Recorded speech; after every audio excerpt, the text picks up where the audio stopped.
السلام علیکم ورحمۃ اللہ وبرکاتہ۔ الحمد للہ رب العالمین، الصلاۃ والسلام علی اشرف الانبیاء والمرسلین، نبینا محمد وعلی آلہ وصحبہ اجمعین وعلی من تبعہم بإحسان الی یوم الدین وبعد۔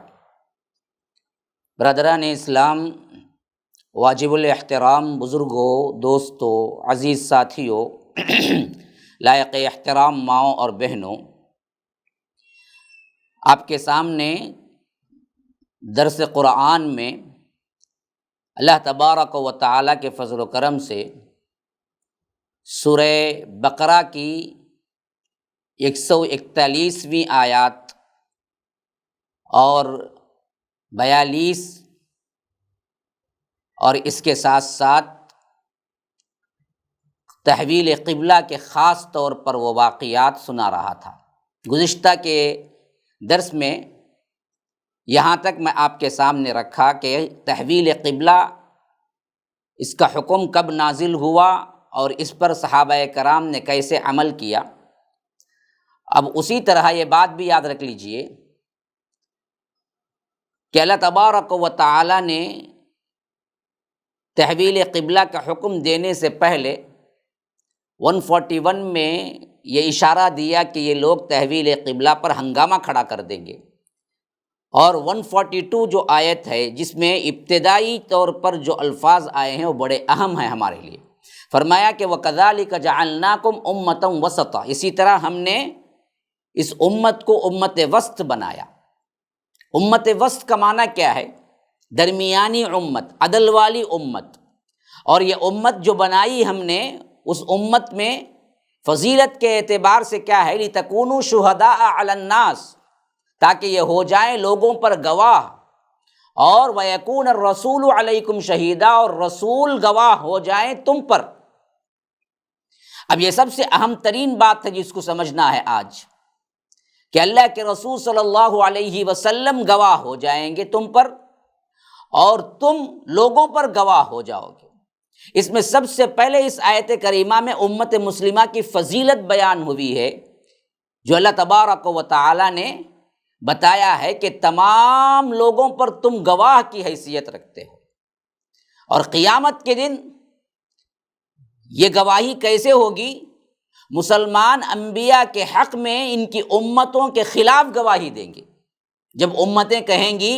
ہمارے پاس اللہ کی طرف سے کوئی بلانے والا نہیں آیا، کوئی ڈرانے والا نہیں آیا، تو مسلمان کہیں گے ہم گواہی دیتے ہیں تمام رسولوں نے اپنی دعوت ان کے قوموں تک پہنچائی، اور اسی طرح محمد رسول اللہ صلی اللہ علیہ وسلم نے بھی اللہ کا پیغام جو پہنچا وہ ہم تک پہنچا دیا۔ امام بخاری رحمہ اللہ ابو سعید خدری کی روایت لائے ہیں کہ اللہ کے رسول صلی اللہ علیہ وسلم نے فرمایا قیامت کے دن اللہ تعالیٰ نوح کو بلائیں گے اور ان سے پوچھیں گے کیا تم نے میرا پیغام اپنی قوم تک پہنچا دیا؟ تو وہ کہیں گے ہاں۔ پھر ان کی امت کو گواہ بنا کر پوچھا جائے گا کیا نوح نے تم تک پیغام پہنچا دیا؟ تو وہ لوگ کہیں گے ہمارے پاس کوئی ڈرانے والا آیا ہی نہیں، صاف جھٹلا دیں گے۔ ایسی بدبخت قوم بھی کیسی قوم جس کے اندر حضرت نوح علیہ السلام 50 کم ہزار سال تک تبلیغ کرتے رہے، معمولی مدت نہیں۔ اس مدت کو جھٹلانے والے ہیں تو کتنے بڑے بدبخت ہوں گے، آپ ذرا اندازہ کر لیجئے۔ لقد ارسلنا نوحا الى قومه فلبث فيهم الف سنة الا 50 عاما، ہم نے نوح علیہ السلام کو ان کی قوم کی طرف بھیجا اور وہ 50 کم ہزار سال تک دعوت دیتے رہے، خالی دعوت۔ اور دعوت بھی کیسی دعوت؟ نوح میں فرمایا اللہ تبارک و تعالی نے انی دعوت قومی لیلا ونہارا فلم یزدہم دعائی الا فرارا، رات دن ہم دعوت دیتے رہے، اے اللہ نہ دن دیکھا نہ رات، نہ دھوپ دیکھی نہ ٹھنڈ، 950 سال لگاتار دعوت دیتے رہے، لیکن قوم پھر گئی۔ قیامت میں اللہ تبارک و تعالی حضرت نوح کی قوم کو بلا کے پوچھے گا کیا میرے بندے نوح نے آپ تک پہنچا دیا؟ تو وہ بدبخت کہیں گے ہمارے پاس کوئی ڈرانے والا نہیں آیا۔ تو اللہ تبارک و تعالی نوح سے پوچھیں گے پھر گواہی کہاں؟ وہ کہیں گے محمد اور ان کی امت اے اللہ یہ گواہی دیں گے، پھر مسلمان گواہی دیں گے کہ ہاں انہوں نے پیغام پہنچا دیا۔ تو اس حیثیت سے یہ عوام پر جو گواہ ہے، اس کا معنی یہی ہے۔ اور دوسرا معنی یہ بھی ہے، دوسری قوموں کی طرف راہ حق کی ذمہ داری قبول کرو، بلانے کی ذمہ داری تمہاری ہے، جیسا کہ اللہ کے رسول صلی اللہ علیہ وسلم نے اللہ کے دین کی طرف دعوت دینے کی ذمہ داری لی۔ اسی واسطے حضرت مجاہد اس آیت کی تفسیر میں کہتے ہیں تاکہ تم محمد صلی اللہ علیہ وسلم کے لیے یہود و نصارہ اور مجوسیوں کے سامنے گواہ بن جاؤ، اسلام کے گواہ۔ تم کو دیکھ لیا تو گویا کہ گواہی مکمل ہو گئی، اسلام اس تک پہنچ گیا، تم نے پہنچایا یا اپنے کردار سے اپنی زندگی سے پہنچایا۔ پھر اس کے بعد اگر وہ نہیں مانے تو کل کے دن اللہ پوچھے گا میرے سامنے تم ان کی گواہی کا انکار نہیں کر سکتے تھے، یہ وہ مسلمان تھے جو اسلام کی تبلیغ بھی کرتے تھے اور اسلام پر چل کے تمہارے لیے باقاعدہ طور پر گواہ بنائے ہوئے تھے، اور رسول تم پر گواہ۔ تو کیا مطلب؟ یاد رکھو رسول بھی گواہ بنیں گے، حجت بن جائیں گے۔ کیسے؟ جو لوگ چھوڑ دیے تھے، جن بدبختوں نے اللہ تبارک و تعالیٰ کے کلام کو پیچھے ڈال دیا، جنہوں نے اس پر عمل نہ کیا،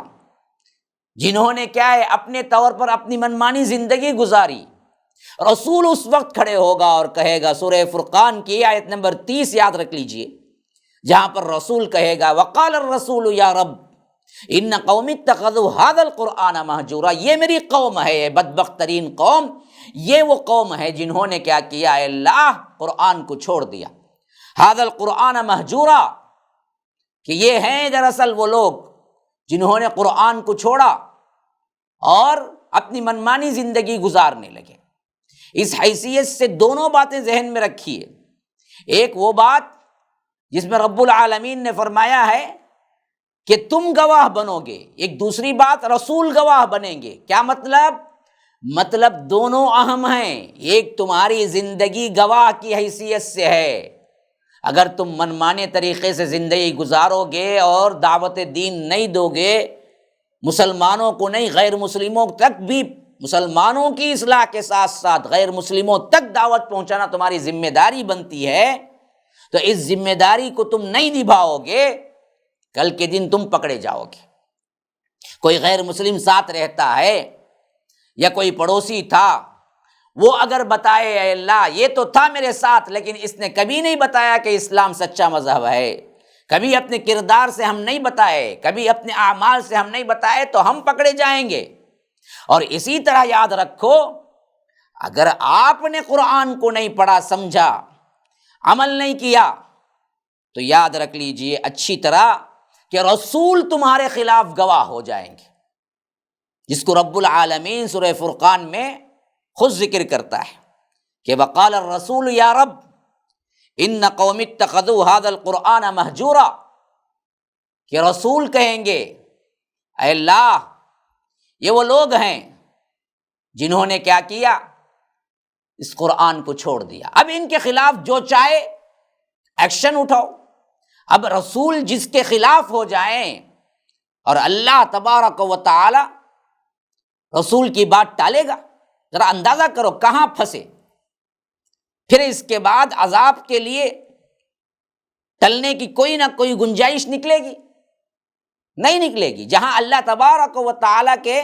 رسول خود جو عفو و درگزر میں اعلیٰ مثال تھے، معاف کرنے کہ ان سے بڑی کوئی مثال نہیں ہے، لیکن قرآن کے معاملے میں گواہی دیں گے کہ یہ لوگ ایسا ہی کیا کرتے تھے، قرآن کے ساتھ انہوں نے بہت برا سلوک کیا۔ جیسا کہ ماہر القادری کہتے ہیں، اللہ ان کے لیے ان کی قبر پہ رحمتیں برسائے، بہت بہترین کہہ گئے قرآن کی فریاد کے نام سے،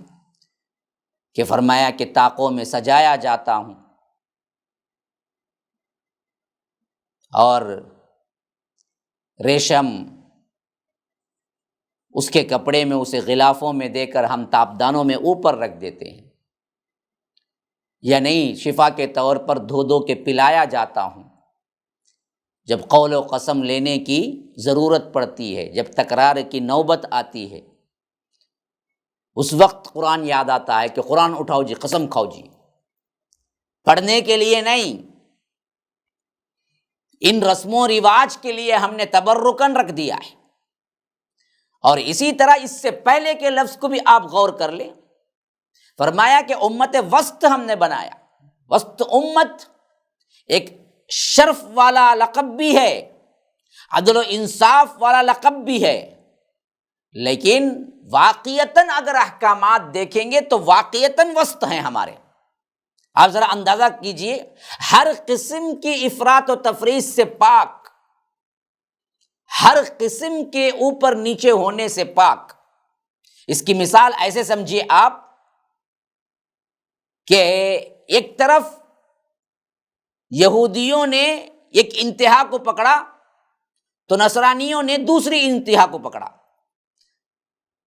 نصارہ نے حضرت عیسیٰ کو اتنا بڑھایا، انہی خدا کا بیٹا بنا کے چھوڑ دیا، اور انہی بدبخت یہودیوں نے اللہ کے اس پیغمبر کو اتنا گرایا حتیٰ کہ ولد الزنا قرار دیا، اور ان کے جان کے در پہ ہو گئے، انہیں مارنے کی سازشیں کی اور صلیب پر چڑھانے کی سازشیں کی۔ لیکن ہم وہ ہیں جو حضرت عیسیٰ کو نبی بھی مانتے ہیں، روح اللہ بھی مانتے ہیں، عزت احترام ان کا جتنا ہے اتنا کرتے ہیں، لیکن انہیں اللہ کا بیٹا نہیں مانتے۔ اسی طرح دیکھیے، یہود کے لیے قتل کے بدلے قتل یعنی قصاص ہی فرض ہوا، اور نصارہ کو حکم ہوا کہ عفو درگزر سے کام لے، حتیٰ کہ تورات انجیل کے احکامات، انجیل کے اندر یہ باتیں تک ہیں کہ اگر کوئی تمہیں تھپڑ مارے گال پر تو دوسرا گال پیش کر دو، اس حد تک رحم و کرم۔ اور یہودیوں کو قصاص فرض، لیکن مسلمانوں کو اسلام کے اندر جو درمیانی راہ بتائی گئی وہ کیا ہے؟ دیکھو، بدلہ لینا ہے تو جان کے بدلے جان لے سکتے ہو، لیکن یاد رکھو عفو درگزر سے کام لینا اس سے اچھا ہے۔ فمن عفی لہ، اللہ تبارک و تعالیٰ کہتا ہے کہ اگر وہ معاف کرنے پر تیار ہو جائے یہ بہت اچھی بات ہے، لیکن وَلَكُمْ فِي الْقِصَاصِ حیات، قصاص لینا چاہتا ہے اس میں بھی کوئی غلطی نہیں ہے، لیکن خون بہا لے لے، دیت لے لے۔ وَلَكُمْ فِي الْقِصَاصِ حَيَاةٌ يَا أُولِي الْأَلْبَابِ لَعَلَّكُمْ تَتَّقُونَ، کہ یہ دراصل کیا ہے، تمہارے لیے اجازت ہے، لیکن فمن عفی لہ من اخیہ شیء فاتباع بالمعروف واداء الیہ باحسان ذلک تخفیف من ربکم ورحمہ، اگر وہ دیت لینے پہ تیار ہو جائے، قصاص کو چھوڑ دے، تو یہ دراصل اللہ تبارک و تعالیٰ کی طرف سے ایک انعام ہے تمہیں، تم اس کو بھی اپنا سکتے ہو۔ اسی طرح درمیانی امت کیسے کیسے ہیں دیکھیے، دو مثالیں میں دے چکا ہوں۔ اسی طرح ان زمانے میں یہودیوں کے پاس عورت اگر حائضہ ہوتی تو اس کے ہاتھ کا پکایا ہوا کھانا نہیں کھاتے، اس کے ساتھ رہتے نہیں، اس کے ساتھ گھر کے اندر ٹچ تک نہیں کرتے، بلکہ گھر میں بھی رہنے نہ دیتے تھے۔ ایسی عورتوں کے لیے کوئی ایک الگ مقام تیار کر کے وہاں پر بھیج دیتے تھے، جبکہ اس کے برعکس نصارہ ایسی عورتوں کو کسی بھی طرح کا پرہیز نہیں کرتے تھے، جبکہ مسلمانوں کو اسلام نے جو حکم دیا وہ بالکل درمیانی تھا۔ انہیں حکم دیا کہ دیکھو، حالت حیض میں تم ان کا ہاتھ پکڑ سکتے ہو، ان کا کھانا پکایا ہوا کھا سکتے ہو، ان کے ساتھ شوہر ہے تو لیٹ سکتا ہے، حتیٰ کہ اللہ کے رسول صلی اللہ علیہ وسلم نے بوسہ دینے کی بھی رخصت دی، صرف اتنا کہا کہ جمع نہیں کر سکتا۔ دونوں طرف، ادھر یہود و نصارہ کچھ بھی نہیں مانتے تھے، ادھر یہودی اس کو پلید سمجھ کے، نجیس سمجھ کے گھر سے نکال دیتے تھے۔ اسلام نے ان دونوں کے درمیان بالکل منصفانہ فیصلہ کیا اور بتایا حائضہ عورت کے ساتھ تم لیٹ سکتے ہو، رہ سکتے ہو، سب کچھ کر سکتے ہو سوائے جمع کی۔ تو ایسے ہر طرح سے ہمیں بتلایا گیا کہ اسلام معتدل، بالکل درمیانی وسط مذہب ہے، اور وسط امت ہو تم، کیونکہ تم اس اسلام کی پیروی کرنے والے ہو۔ تو یہ تو تھی وہ کیفیت، یہ امت وسط سمجھنے کے لیے ہے۔ اب ذرا دیکھیے شہید ہونے کی حیثیت سے ہم کو کیا کرنا ہے، اس پر بھی میں گفتگو کیا۔ اللہ کے رسول صلی اللہ علیہ وسلم گواہ ہونے کی حیثیت سے بھی دیکھ لیجئے آج کے زمانے میں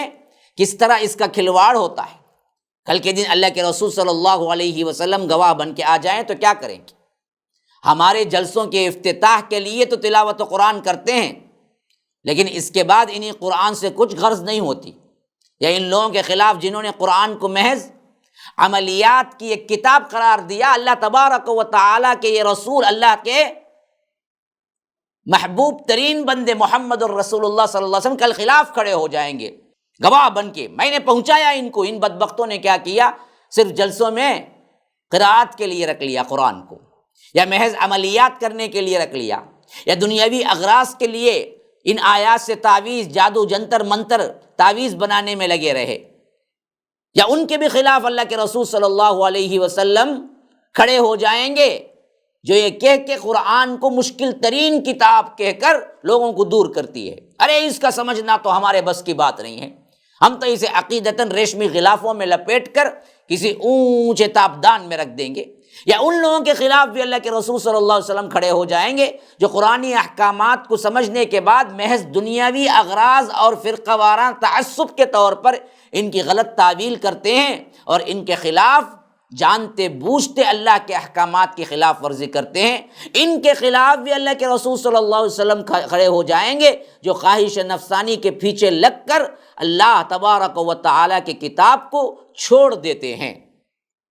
اللہ کے رسول صلی اللہ علیہ وسلم ان سب کے خلاف گواہ ہو جائیں گے۔ تو اب آئیے اس کے بعد فرمایا قد نرا تقلب وجہک فی السماء،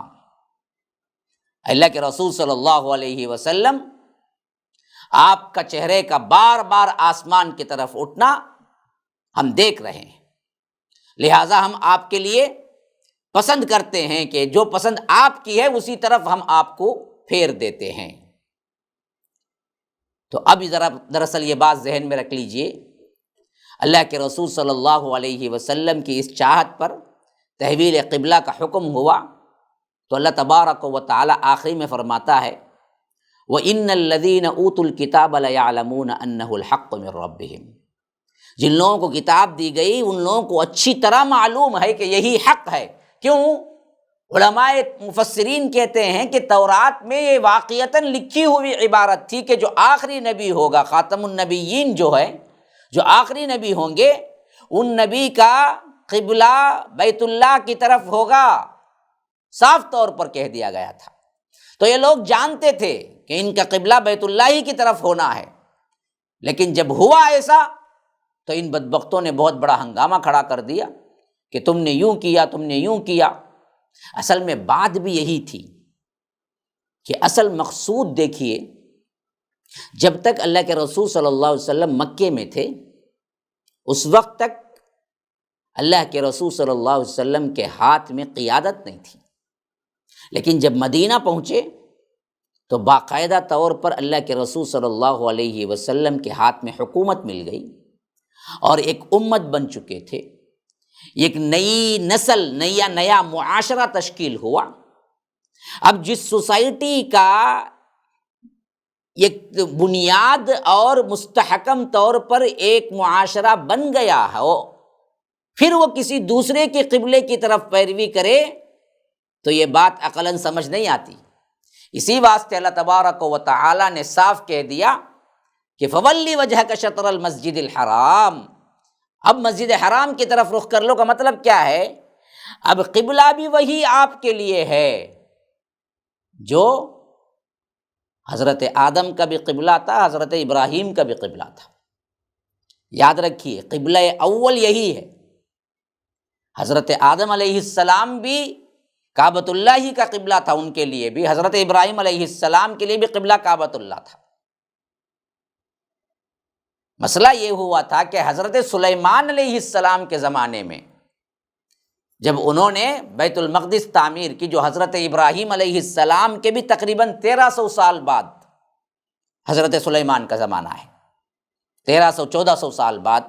حضرت ابراہیم کا زمانہ ہے۔ حضرت ابراہیم کے زمانے کے بعد حضرت سلیمان کا زمانہ ہے۔ جب انہوں نے اس کو تعمیر کیا تو اس وقت قبلے کی تحویل کا حکم نہیں ملا، لیکن ان لوگوں نے بطور اعزاز کے تبدیل کیا، اس پر کوئی وحی نازل نہیں ہوئی، تو اس حد تک کہ معاملہ ان لوگوں کے پاس کلیئر کٹ ہو گیا کہ اللہ اس قبلے سے راضی ہے۔ اس زمانے سے لے کر محمد الرسول اللہ صلی اللہ علیہ وسلم کے آنے تک کا جو زمانہ تھا، اس میں بیت المقدس قبلہ رہا۔ اب اس قبلے پر آنا بالکل ضروری ہو گیا تھا جس پر حضرت ابراہیم اور حضرت آدم تھے، کیونکہ یہ آخری نبی تھے اور یہ آخری امت تھی، اور اس کے بعد پھر اس کے کوئی قبلہ تبدیل کر کے آنے والا بھی نہیں تھا، نہ قبلہ تبدیل ہونے والا تھا۔ تو اب اول مرکز جو قائم ہوا تھا اب قبلے کے اعتبار سے، اسی سے سب کو آنا چاہیے تھا، کیونکہ ان اول بیت وضع للناس للذی ببکۃ مبارکا وہدی للعالمین، اللہ تبارک و تعالیٰ نے صاف بتا دیا تھا کہ سب سے پہلے جو عمارت اللہ کے لیے، اللہ کی عبادت کے لیے بنائی گئی، جو مسجد بنائی گئی، جو اللہ کا گھر بنایا گیا، وہ کون سا تھا؟ وہ مکے میں تھا۔ تو عقل بھی یہی کہتی تھی،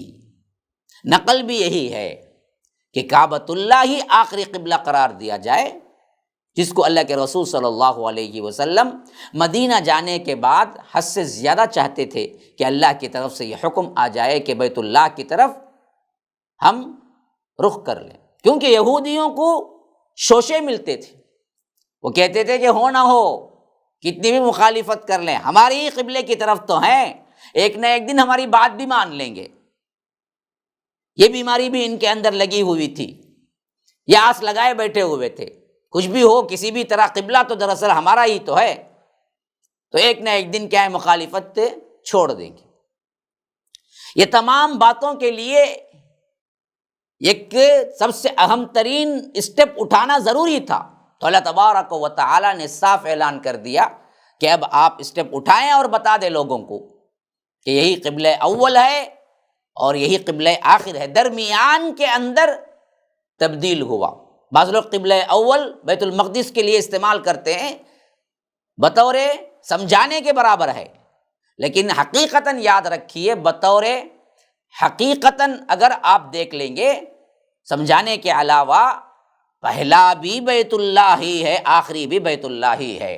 درمیان میں کچھ دیر یعنی کچھ زمانہ تھا جس میں تبدیلی ہوئی، بس اس کے علاوہ ہمیشہ کعبۃ اللہ ہی رہا۔ اور کعبۃ اللہ کی طرف رخ کر کے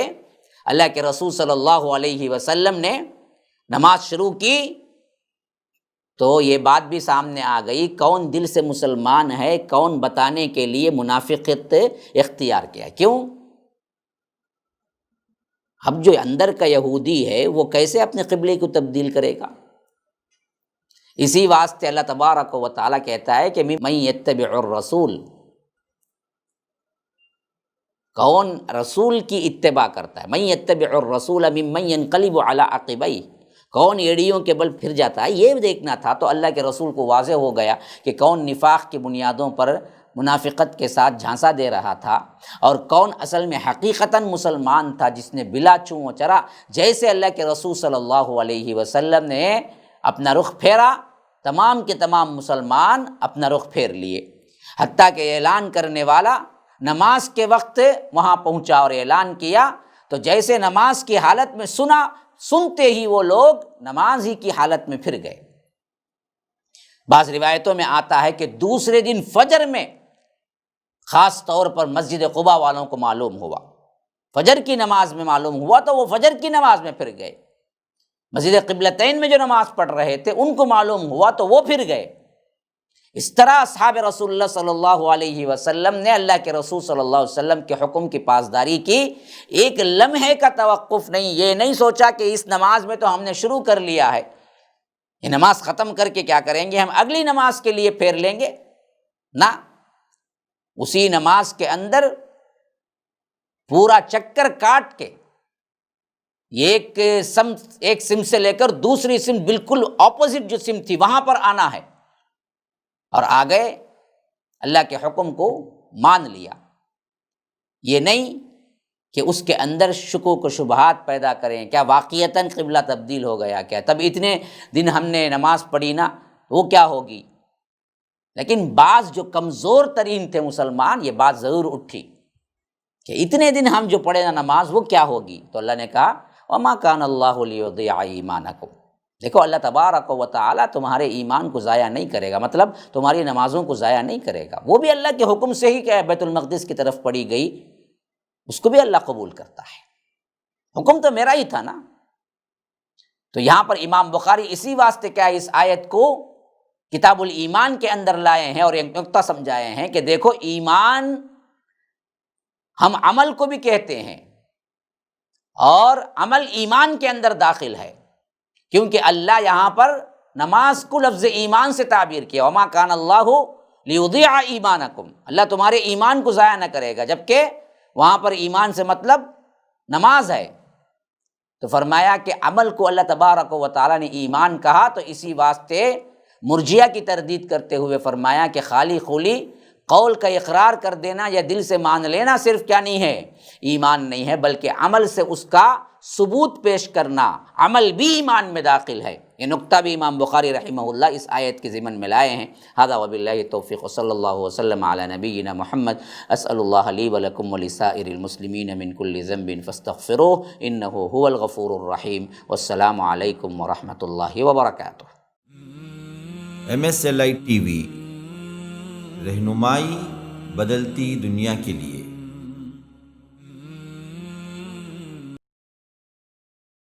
السلام علیکم ورحمۃ اللہ وبرکاتہ۔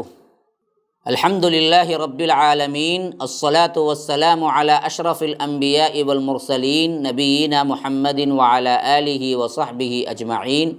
وعلی من تبعہم بإحسان الی یوم الدین وبعد۔ برادران اسلام، واجب الاحترام بزرگوں، دوستوں، عزیز ساتھیوں، لائق احترام ماؤں اور بہنوں، آپ کے سامنے درس بخاری چل رہا ہے۔ الحمدللہ ہم نے گزشتہ کے درس میں امام بخاری رحمہ اللہ کی 60ویں حدیث کو سنا، جس میں طہارت کے سلسلے میں، وضو کے سلسلے میں اللہ کے رسول صلی اللہ علیہ وسلم کی یہ حدیث ہم نے سنی کہ ویل للأعقاب من النار، جو لوگ وضو کے اعضاء دھوتے ہوئے ایڑیوں کا خیال نہیں کرتے تو ایڑیوں تک پانی پہنچانا انتہائی ضروری ہے، جو ایڑیوں کو سوکھا رکھے اس کے لیے خرابی اور جہنم کی آگ ہے۔ پھر اس کے بعد امام بخاری رحمہ اللہ 61ویں حدیث، 60 پر 1ویں حدیث لانے سے پہلے، کیونکہ باب کا تعلق علم سے ہے تو کچھ اہم ترین علمی باتیں لائے، جس کو ہم نے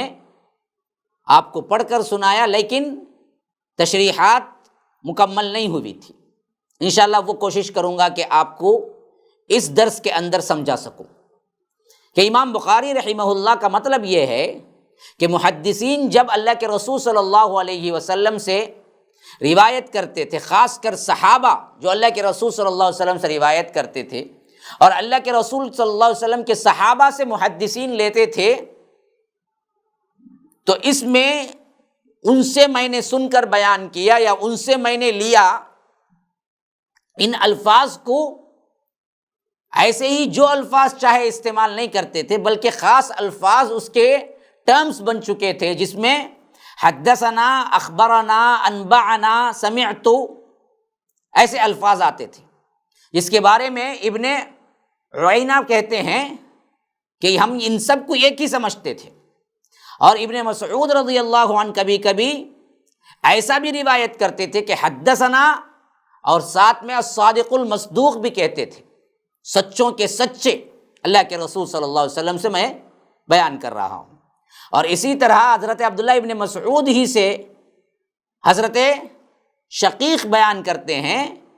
کہ کبھی کبھی وہ سمعت کا لفظ بھی استعمال کرتے تھے، میں نے خود سنا۔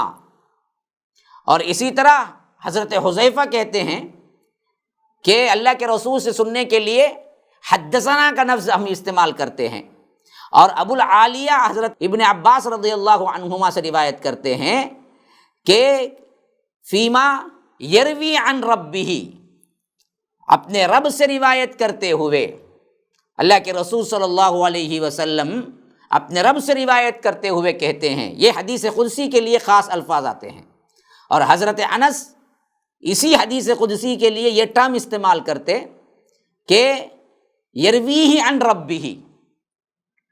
کہ پروردگار سے روایت کر رہے ہیں۔ اور اسی طرح حضرت ابو ہریرہ اسی حدیث قدسی کو اس طرح بھی اس ٹرم کے اندر بھی لائے ہیں، یرویہ عن ربکم، تمہارے رب نے، تبارک و تعالی، تمہارے رب تبارک و تعالی سے روایت کرتے ہوئے اللہ کے رسول صلی اللہ علیہ وسلم نے روایت کیا۔ یہ تمام الفاظ امام بخاری رحمہ اللہ باب باندھ کر حدیث کو لانے سے پہلے بیان کیے ہیں۔ اب امام بخاری رحمہ اللہ کا مقصد یہ ہے کہ محدثین کی نقل در نقل کی جو اصطلاح ہے، ایک سے دوسرے کو نقل، دوسرے نے تیسرے سے نقل کیا، اس میں جو اصطلاح ہوتی ہے، جو ٹرم، جو لفظ استعمال ہوا حدثنا اخبرنا انبانا کا، وہ دراصل کیا بتانا چاہتے ہیں پتہ ہے؟ وہ یہ بتانا چاہتے ہیں یہ الفاظ بھی ہم نے دراصل ایجاد نہیں کیا۔ یا رب، سنت کی پیروی میں اور سلف کے منہج کو پکڑنے میں اس سے بڑی بنیادی دلیل نہیں ہو سکتی۔ کس حد تک امام بخاری رحمہ اللہ چاہتے ہیں کہ مسلمانوں کو سنت کے قریب کر دیں، بدعتوں سے دور کر دیں، اور ہر بات کو قرآن اور حدیث سے ثابت کریں۔ دلیل وہ ہے۔ امام بخاری رحمہ اللہ جو اتنی گفتگو کیے باب باندھ کر، اس واسطے گفتگو کیے کہ اس میں سب سے اہم پوائنٹ کیا تھا کہ محدثین نقل در نقل کی اصطلاح میں حدثنا اخبرنا انبانا اس طرح کے الفاظ استعمال کرتے تھے، تو یہ ان کی اپنی ایجاد نہیں بلکہ خود نبی کریم صلی اللہ علیہ وسلم اور صحابہ اور تابعین کے پاک زمانوں میں بھی نقل در نقل کے لیے یہی الفاظ استعمال ہوتے تھے۔ یہ بتانا مقصود تھا کہ ہم منہج سلف سے ہٹے نہیں۔ حدیث کی روایت میں بھی دیکھیے ایک شخص حدیث کے الفاظ میں تبدیلی کا خیال بھی نہیں کر سکتا، شک بھی جا نہیں سکتا۔ حدیث کے پہلے نقل کرنے کے لیے جو الفاظ آتے وہ الفاظ بھی اپنے ایجاد کردہ نہیں ہیں، بلکہ یہ الفاظ نبی نے خود کیا، اور نبی سے سن کر صحابہ نے کیا، صحابہ سے سن کر تابعین کے پاک زمانوں میں نقل در نقل کے لیے، روایت کے لیے حدثنا اخبرنا انبانا کا استعمال عموم تھا، سب کو معلوم تھا، کسی نے اسے ایجاد کردہ لفظ نہیں کہا۔ یہ دراصل بتانا چاہتے ہیں یہاں پر یہ بات لا کر۔ کتنی بڑی اور علمی بات ہے، آپ جتنا سوچیں گے اتنی ہی آپ کے اندر حدیث کی اہمیت اور حدیث کی حفاظت محدثین نے کیسے کی اس کو سمجھ پائیں گے۔ دل سے دعا نکلے گی، اللہ تعالیٰ ان کی قبروں کو نور سے بھر دے، کروڑوں کروڑ کیا اللہ تعالیٰ ان پر رحمتیں نازل کرے۔ کس طرح ان لوگوں نے اللہ اور اس کے رسول کی بات کو محفوظ کیا اور ہم تک پہنچایا، اور کس طرح اپنا تن من دھن لگایا۔ دیکھیے امام بخاری رحمہ اللہ یہاں پر جو روایات لائے ہیں، ان روایات کو بتانے سے قبل درمیان میں باب العلم، کتاب العلم لا کر یہاں پر یہ حدثنا اخبرنا وغیرہ کیوں لائے ہیں، بتانا مقصود ہے کہ ہر بات کا ایک موقع و محل ہوتا ہے، بات وہاں کی جاتی ہے جہاں اس کا موقع ہوتا ہے۔ کتاب العلم میں علم کی بات کرنے کا موقع ہے۔ سوچ دیکھیے، ذہانت دیکھیے، فطانت دیکھیے۔ اب وہاں تک بات جانا ہے تو امام بخاری اپنے اصطلاحات یا اپنے ٹرمینالوجی کو پہلے نہیں کہا، بلکہ کتاب العلم میں لا کے سمجھا رہے ہیں کہ حدثنا اخبرنا اور انبانا ایک ساتھ بھی روایت کرتے ہوئے ایک ہی معنی میں بھی استعمال ہوتے تھے، اور یہ ہماری ایجاد کردہ بات نہیں ہے، بلکہ یہ دراصل کیا ہے، اللہ کے رسول صلی اللہ علیہ وسلم کے صحابہ بھی استعمال کرتے تھے۔ اب آئیے 61ویں حدیث کی طرف، جس میں امام بخاری رحمہ اللہ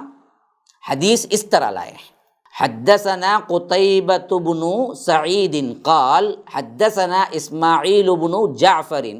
عن عبد الله بن دينار عن ابن عمر قال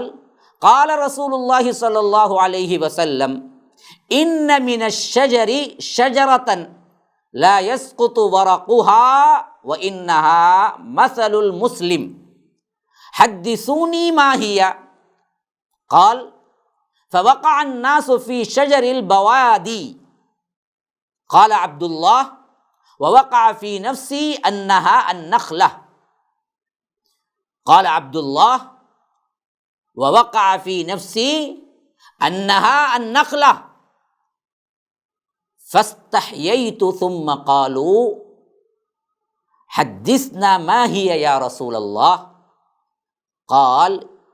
هي النخلة۔ اس کا ترجمہ اس طرح ہے۔ امام بخاری رحمہ اللہ کہتے ہیں ہم سے قتیبہ بن سعید نے بیان کیا، کہا ہم سے اسماعیل بن جعفر نے بیان کیا، انہوں نے کہا کہ ہم سے عبداللہ بن دینار نے، پھر انہوں نے عبداللہ بن عمر رضی اللہ عنہ سے کہا کہ اللہ کے رسول صلی اللہ علیہ وسلم نے فرمایا درختوں میں ایک درخت ایسا ہے جس کے پتے نہیں جھڑتے، اور وہ مسلمانوں کی مثال اسی درخت کی سی ہے۔ بتاؤ کون سا درخت ہے؟ یہ سن کر لوگوں کا خیال جنگل کے درختوں کی طرف چلا گیا، جنگلوں میں جو درخت دیکھتے تھے وہاں چلا گیا، کون سا درخت ہوگا، کون سا درخت ہوگا، وہ سوچ ہی رہے تھے۔ حضرت عبداللہ بن عمر کہتے ہیں کہ میرے دل میں آیا کہ وہ کھجور کا ہی درخت ہے، مگر میں بہت چھوٹا تھا تو کمسنی کی وجہ سے، شرم کی وجہ سے، بڑے لوگ ہیں کیسے بولوں، اس واسطے نہ بولا۔ آخر صحابہ سوچتے رہے، پھر اس کے بعد خود صحابہ نے اللہ کے رسول صلی اللہ علیہ وسلم سے پوچھا اے اللہ کے رسول آپ ہی بتا دیجئے وہ کون سا درخت ہے، تو آپ نے فرمایا وہ کھجور کا درخت ہے۔ یا رب، یہاں پر دیکھیے بچوں کا ادب کیسے تھا صحابہ میں، اور اللہ کے رسول صلی اللہ علیہ وسلم کس طرح علم کی باتیں کرتے تھے، اور معمولی باتوں میں بھی حکمت کی بات کس طرح سمجھا دیتے تھے۔ دیکھیے اس طرح کی پہیلیاں، جسے ہم پہیلی کہتے ہیں نا، یہ الفاظ انگلش میں کیا بولتے ہیں مجھے یاد نہیں آ رہا، یہ ایک طرح کا کیا ہوتا ہے، یہ کوئز جیسا ہوتا ہے، اور کتاب العلم میں لا کر امام بخاری رحمہ اللہ گویا کہ اشارہ دے رہے علم سکھانے کا یہ بھی سب سے بہترین ذریعہ ہے، یہ طریقہ ہے کہ سوال جواب، اور سوال بھی ایسا یونیک رکھو کہ بندہ سوچ کے جواب دے۔ علم سکھانے کا یہ سب سے بہترین، خالی کیا ہے آنا پڑھا دینا چلے جانا نہیں، استاد کے اعتبار سے یہ سب چیزیں اس کو آنا چاہیے کہ بچوں کو سکھاتے وقت وہ اس طرح کا کوئز رکھ کے بھی سکھائے۔ تو اللہ کے رسول صلی اللہ علیہ وسلم ایک مرتبہ مجلس میں بیٹھے ہوئے ہیں تو کہتے ہیں کہ اللہ کے رسول صلی اللہ علیہ وسلم نے ان سے پوچھا بتاؤ ایک ایسا درخت، جو درختوں میں ایسا ایک درخت ہے جس کے پتے گرتے نہیں، اور وہ مسلمان کی مثال ہے، اس میں یعنی اس کی مثال مسلمان کی سی ہے۔ اب مجھے بتاؤ کہ وہ درخت کون سا ہے؟ وہ کھجور کا درخت تھا، کھجور کا درخت تھا، اور ادھر چھوٹے جو تھے، سب سے زیادہ چھوٹے بچے اس وقت حضرت عبداللہ ابن عمر تھے۔ سے معلوم ہوا کہ حضرت عمر رضی اللہ عنہ بچپن سے ہی اپنے بچے کو اللہ کے رسول صلی اللہ علیہ وسلم کی صحبت سے زیادہ فائدہ اٹھائے لے جایا کرتے تھے۔ تو اتنے ذہین و فطین تھے حضرت عبداللہ ابن عمر، فوری طور پر پہچان گئے یہ دراصل کھجور ہی کا درخت ہے جس کی طرف اللہ کے رسول صلی اللہ علیہ وسلم اشارہ کر رہے ہیں، لیکن بولے نہیں، کیونکہ بڑوں کا ادب ہے۔ آج ہمارے بچے کتنے بے باک ہو جاتے ہیں، دیکھیے باپ کو ٹوکتے ہیں، یا کبھی کبھار کیا ہے غلط بات باپ سہون بھی نکال دے تو اس کو مذاق بناتے ہیں۔ ایسی بے ادبی ہم کو دیکھنے میں ملتی ہے کہ اس سے پہلے کبھی ہم کو دیکھنے میں نہیں ملی ہوگی۔ بڑوں کا ادب نام کی چیز ہی نہیں ہے، حالانکہ اسلام نے ادب کو بہت اہمیت دی ہے۔ حضرت ابن عمر چاہتے تو اسی وقت کہہ دیتے، لیکن کہتے ہیں کہ فاستحییت، مجھے شرم محسوس ہوئی کہ میں بڑوں کے نزدیک زبان کھولوں۔ پھر وہی لوگ دراصل پوچھے کہ وہ کون سا درخت، آپ ہی بتا دیجئے، تو تب کہیں جا کے اللہ کے رسول نے بتایا وہ تو کھجور کا درخت تھا۔ حضرت عبداللہ ابن عمر اس وقت بھی نہیں بولے، بعض روایتیں بعد میں آتی ہیں کہ پھر اس کے بعد جب راستے میں حضرت عمر لے کے چل رہے تھے تب کہیں جا کے بولے کہ ابا جان مجھے وہ معلوم تھا، صرف میں بڑوں کا ادب کرتے ہوئے نہیں بولا۔ تو حضرت عمر نے کہا کہ بیٹا اگر تم بول دیتے تو مجھے اس سے زیادہ خوشی ہوتی، کیونکہ ہر باپ اپنے بیٹے کا نام چاہتا ہے، باپ کبھی اپنے بیٹے کے خلاف نہیں ہوتا،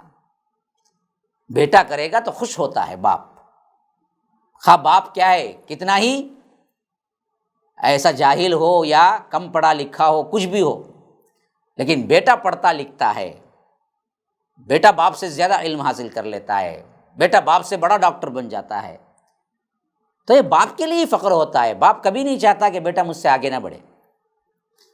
تو آج کیا ہے، دنیا کے بعض نظریات کے تحت بہت سے باپ اپنے بیٹوں سے بھی جلتے ہیں،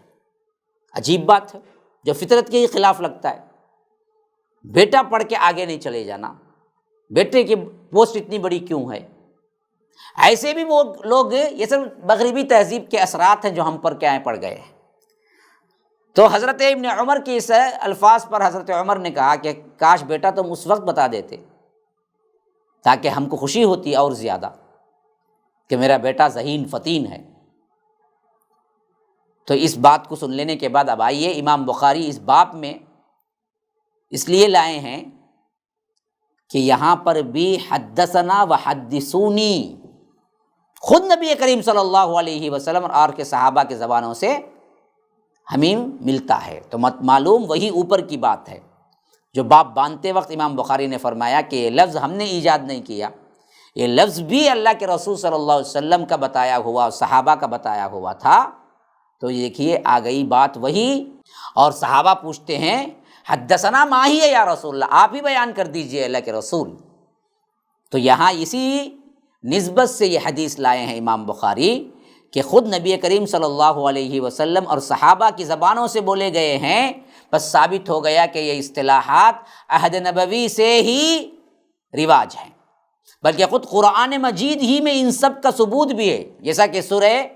تحریم میں آیا ہے قالت من انبأک ھذا قال نبأنی العلیم الخبیر۔ جو اللہ کے رسول صلی اللہ علیہ وسلم نے ایک راز کی بات اپنی بیوی سے کہی تھی اور انہوں نے وہ راز کو فاش کر دیا، تو سورہ تحریم کی تیسری آیت ہی میں اللہ تبارک و تعالیٰ فرماتا ہے کہ جب اللہ نے بتا دیا تو اللہ کے رسول نے اپنی بیوی کو بتایا، تو بیوی نے جھٹ سے پوچھا قالت من انبأک ھذا، کون آپ کو خبر دی، کون بتایا آپ کو؟ اللہ کے رسول صلی اللہ علیہ وسلم نے فرمایا کہ نبأنی العلیم الخبیر، مجھے خبر دی ہے وہ جو علم والا اور خبر رکھنے والا ہے، یعنی اللہ تبارک و تعالی نے مجھے خبر دی ہے۔ اور یہاں پر یہ بھی ثابت ہوتا ہے مسلمانوں، اس وقت کے معاشرے کے جو بچے تھے وہ کتنے باادب اور کتنے علم والے تھے اور کتنے ذہین و فطین تھے علم کے اندر۔ بڑے بڑے لوگ اس پہیلی کو سلجھا نہیں سکے، لیکن حضرت ابن عمر کے ذہن میں آ گیا، کیونکہ وہ شروع سے اسلام کا زمانہ پائے تھے۔ تو جو اسلامی معاشرے میں جو بچہ رہتا ہے وہ ذہین و فطین بھی ہوتا ہے، سمجھدار بھی ہوتا ہے، باادب بھی ہوتا ہے، لیکن سوچنا یہ ہے کہ کیا ہمارے معاشرے کے بچے بھی ایسے ہی ہیں؟ نہیں ہیں؟ تو اصل ذمہ دار کون ہے؟ بچہ ہے یا ماں باپ ہے؟ دیکھیے بچہ بچہ ہوتا ہے، ذمہ دار تو ماں باپ ہیں۔ آپ اگر اس کو ماحول وہی اسلامی دیں جو کہ صحابہ کا ماحول تھا، تو بچہ بھی ضرور اسی طرح ذہین و فطین بنے گا۔ آپ اسے ٹی وی میں، گانوں میں، پکچر میں الجھائے رکھیں، بچوں کے سامنے بیٹھ کر لمبے لمبے موویز دیکھتے رہیں، ڈانس کرتے رہیں، خود گانے گاتے رہیں، گنگناتے رہیں کام کے وقت میں، تو بچے کے اوپر کیا پڑے گا اثر؟ وہ بھی ویسا ہی بنے گا۔ آپ قرات پڑھتے رہیں، تلاوت کرتے رہیں، اچھی باتیں یا اچھی اچھی نظمیں اپنی زبان پر گنگنایا کریں، گھر کے اندر ماحول ہی پورا اچھائی کا ہو، کوئی غلط لفظ غلط زبان پر کیا ہے، کوئی برا لفظ تک نہ آئے، کوئی گالی نہ آئے، تو بچہ بھی گالی نہیں سیکھے گا۔ بچہ وہی سیکھتا ہے جو آپ کرتے ہیں، جو آپ دیتے ہیں۔ وہ تو بالکل کیا ہے، ایک بلینک باکس کی طرح خالی ڈبہ ہے، جو آپ اس میں ڈالتے ہیں وہی آپ کو وہ ریٹرن دے گا۔ تو ماحول کے اعتبار سے سب سے اہم ترین بات یہ ہے کہ آپ اسلامی ماحول بنا کے رکھیں۔ اسلامی ماحول جیسے ہی بنے گا اسی وقت بچوں کی صحیح تربیت ہوگی۔ اب اس کے بعد، اس حدیث کے بعد امام بخاری نے باب باندھا ہے، باب طرح الامام المسألۃ علی اصحابہ لیختبر ما عندهم من العلم۔ فرمایا کہ اس بارے میں کہ استاد اپنے شاگردوں کے علم کو آزمانے کے لیے ان سے کوئی سوال کرے۔ پورے علم کی باتیں لا رہے ہیں، دیکھیے، یعنی امتحان لینے کا بیان اگر ہم اس کو مختصراً کہہ سکتے ہیں۔ اور پھر حدیث جو لائے ہیں وہ وہی حدیث ہے جو حدیث ہم نے ابھی پڑھا، جو 61 نمبر کی حدیث میں جو حدیث لائے ہیں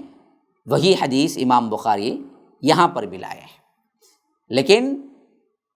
سند مختلف ہے۔ حدثنا خالد بن مخلد حدثنا سلیمان بن بلال قال حدثنا عبد الله بن دینار عن ابن عمر عن النبی صلی اللہ علیہ وسلم قال ان من الشجر شجرة لا يسقط ورقها وانها مثل المسلم حدثوني ما هي قال فوقع الناس في شجر البوادي قال عبد الله فوقع في نفسي انها النخلة فاستحييت ثم قالوا حدثنا یا رسول اللہ ما هي قال هي النخلة۔ تو اس حدیث میں واقعہ نبوی سے طالب علم کے لیے یہ بھی ثابت ہوتا ہے کہ آپ امتحان لینے کے اعتبار سے بھی سوال کریں۔ حدیث دونوں میں ایک ہی واقعہ ہے لیکن سند اختلاف ہے، اور ساتھ میں دو باب باندھ کر امام بخاری رحمہ اللہ نے اشارہ دیا ہے کہ ایسے بھی سمجھا سکتے ہیں، ایسے بھی سمجھا سکتے ہیں۔ ایک اشارہ اوپر جو باب باندھ کے دیا وہ کیا تھا؟ وہ اشارہ یہ تھا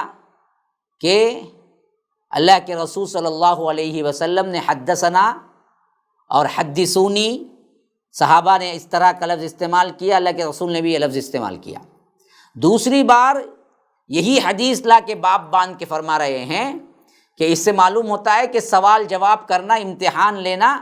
یہ بھی جائز ہے، بلکہ ہونا چاہیے، جیسے اللہ کے رسول صلی اللہ علیہ وسلم نے بیان کیا۔ اور یہاں پر کھجور کے درخت سے مسلمانوں کی تشبیہ اس طرح ہوئی،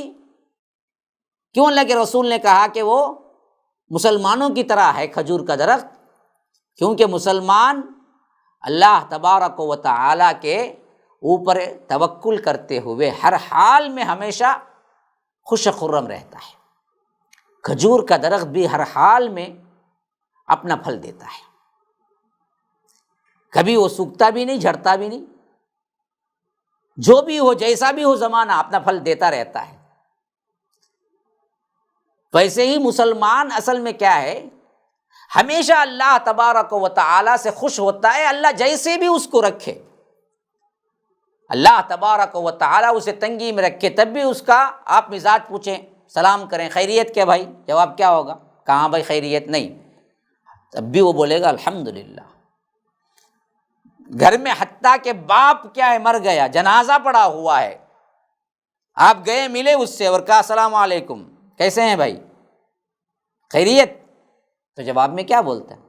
الحمدللہ۔ کہاں بھائی باپ مر گئے، جنازہ پڑا ہوا ہے، یہ نہیں بولتا بندہ۔ مسلمان کا اپنا ایک ایٹیٹیوڈ دیکھیے، مسلمان کا اپنا ایک کلچر دیکھیے، کتنا بیوٹیفل ہے جو اللہ تبارک و تعالیٰ نے ہمیں دیا ہے۔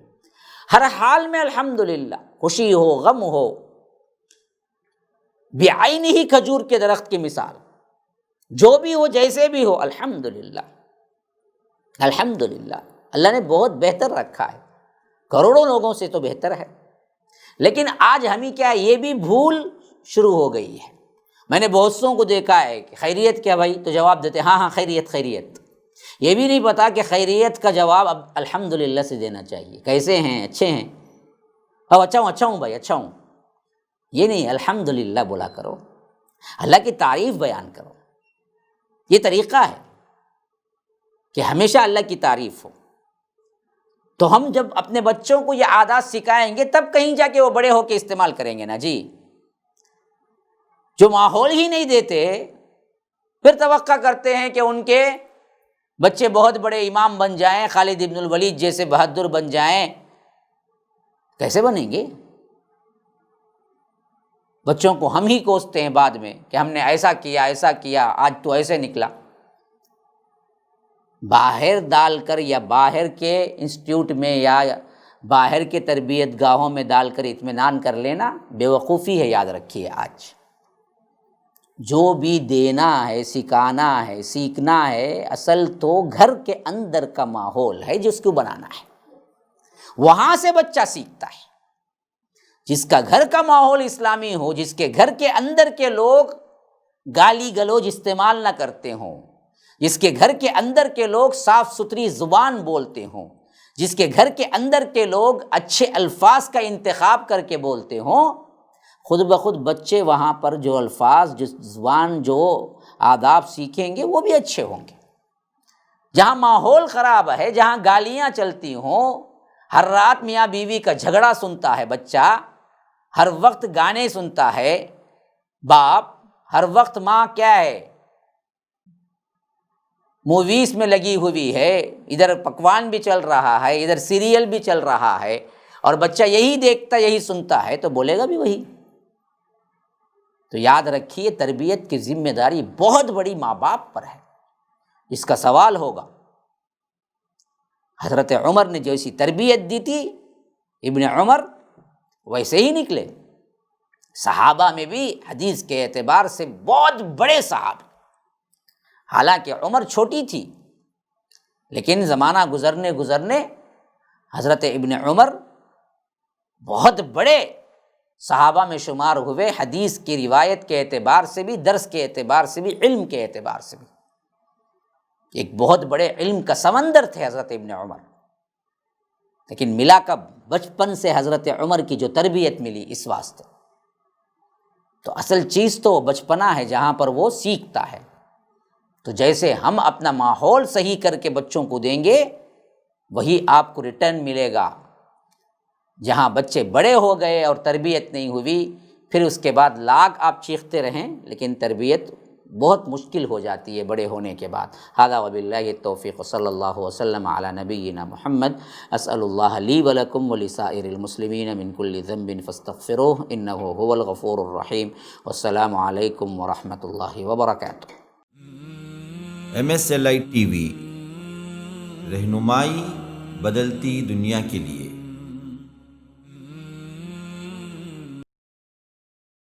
السلام علیکم ورحمۃ اللہ وبرکاتہ۔ بسم اللہ الرحمن الرحیم۔ الصلاة والسلام علی اشرف الانبیاء والمرسلین نبینا محمد وعلی آلہ وصحبہ اجمعین وعلی من تبعہم بإحسان الی یوم الدین وبعد۔ برادران اسلام، واجب الاحترام بزرگوں، دوستوں، عزیز ساتھیوں، لائق احترام ماؤں اور بہنوں، السیرۃ النبویہ، اس عنوان کے تحت اللہ کے رسول صلی اللہ علیہ وسلم کی سیرت مبارکہ آپ لوگوں کے خدمت میں MSLI لائیو TV کے ذریعے مسلسل پیش کر رہا ہوں۔ ہمارا جو آخری درس اختتام تک پہنچا، اس میں نے ذکر کیا تھا کہ اللہ کے رسول صلی اللہ علیہ وسلم بدر کے بعد تقریباً اسی مقام پر 3 دن تک انتظار کیا، قیام کیا، پھر اس کے بعد وہاں سے نکلے، اور آپ پہنچنے سے پہلے خود اللہ کے رسول صلی اللہ علیہ وسلم نے عبداللہ بن رواحہ اور ایک صحابی کے ساتھ اس خبر کو جلدی پہنچانے کے لیے روانہ کر دیا کہ اللہ نے ہمیں بدر کے میدان میں فتح نصیب کی ہے۔ حضرت اسامہ بن زید کا بیان ہے کہ ہمارے پاس اس وقت خبر پہنچی جب اللہ کے رسول صلی اللہ علیہ وسلم کی صاحبزادی حضرت رقیہ رضی اللہ عنہا کو، جو حضرت عثمان رضی اللہ عنہ کے عقد میں تھی، نکاح میں تھی، دفن کر کے قبر پر مٹی ہم برابر کر چکے تھے۔ میں نے بتایا تھا کہ اللہ کے رسول صلی اللہ علیہ وسلم غزوہ بدر کے بعد جب واپس مدینہ پہنچے تو مسلمانوں کے لیے بڑی ہی خوشی کی بات تھی اور مسلمان استقبال کے لیے باہر نکل پڑے،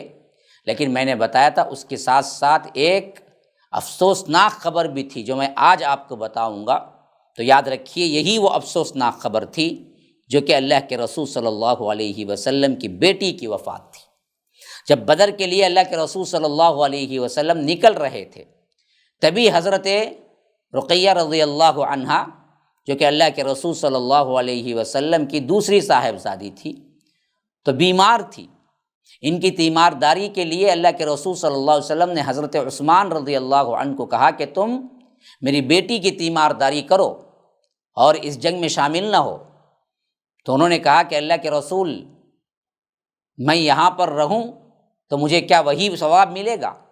تو اللہ کے رسول صلی اللہ علیہ وسلم نے حضرت عثمان کو دلاسا دیا کہ تم ہمارے ہی ساتھ رہو گے، میرے حکم سے تم یہاں رک رہے ہو، تو اللہ تبارک و تعالی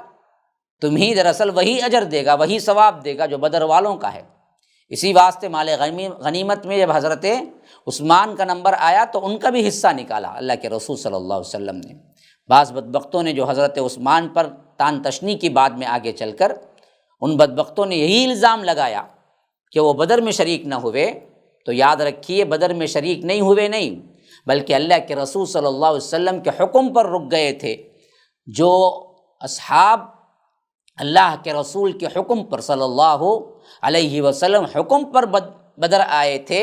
ان کو بھی وہی ثواب ہے۔ جو اللہ کے رسول صلی اللہ علیہ وسلم کے حکم پر مدینہ رک گئے تھے، ان کو بھی وہی ثواب ہے۔ تو حضرت عثمان غنی باوجود مدینہ میں رہتے ہوئے اللہ کے رسول صلی اللہ علیہ وسلم کی اطاعت کی تھی۔ تو یہی وہ موقع تھا جب حضرت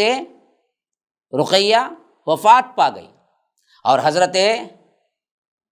اسامہ بن زید یہ روایت کر رہے ہیں کہ ٹھیک جب ہم دفنا کر قبر پر مٹی برابر کر چکے تھے تو اللہ کے رسول صلی اللہ علیہ وسلم مدینے میں داخلہ لیا۔ کتنی بڑی خبر ہے اور کتنی بڑی المناک بات ہے جو اللہ کے رسول صلی اللہ علیہ وسلم اس دین کے لیے برداشت کیا۔ اپنی بیٹی کو قبر میں اتار چکے تھے اور دفن کر چکے تھے،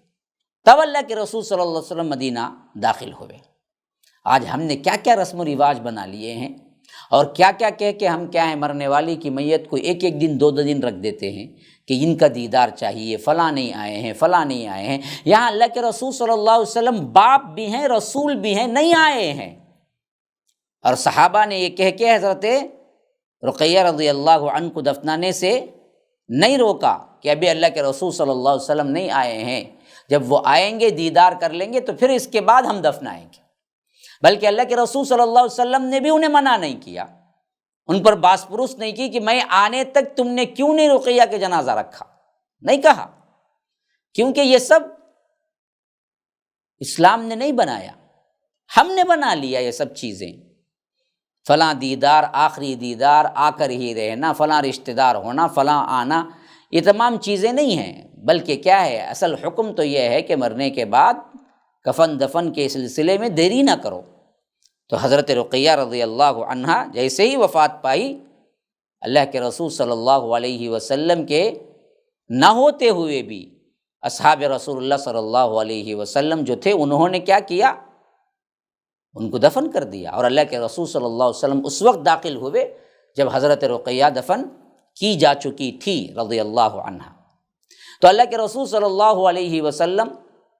بدر میں قیام کے بعد وہاں سے نکلے تو مال غنیمت کا مسئلہ تھا۔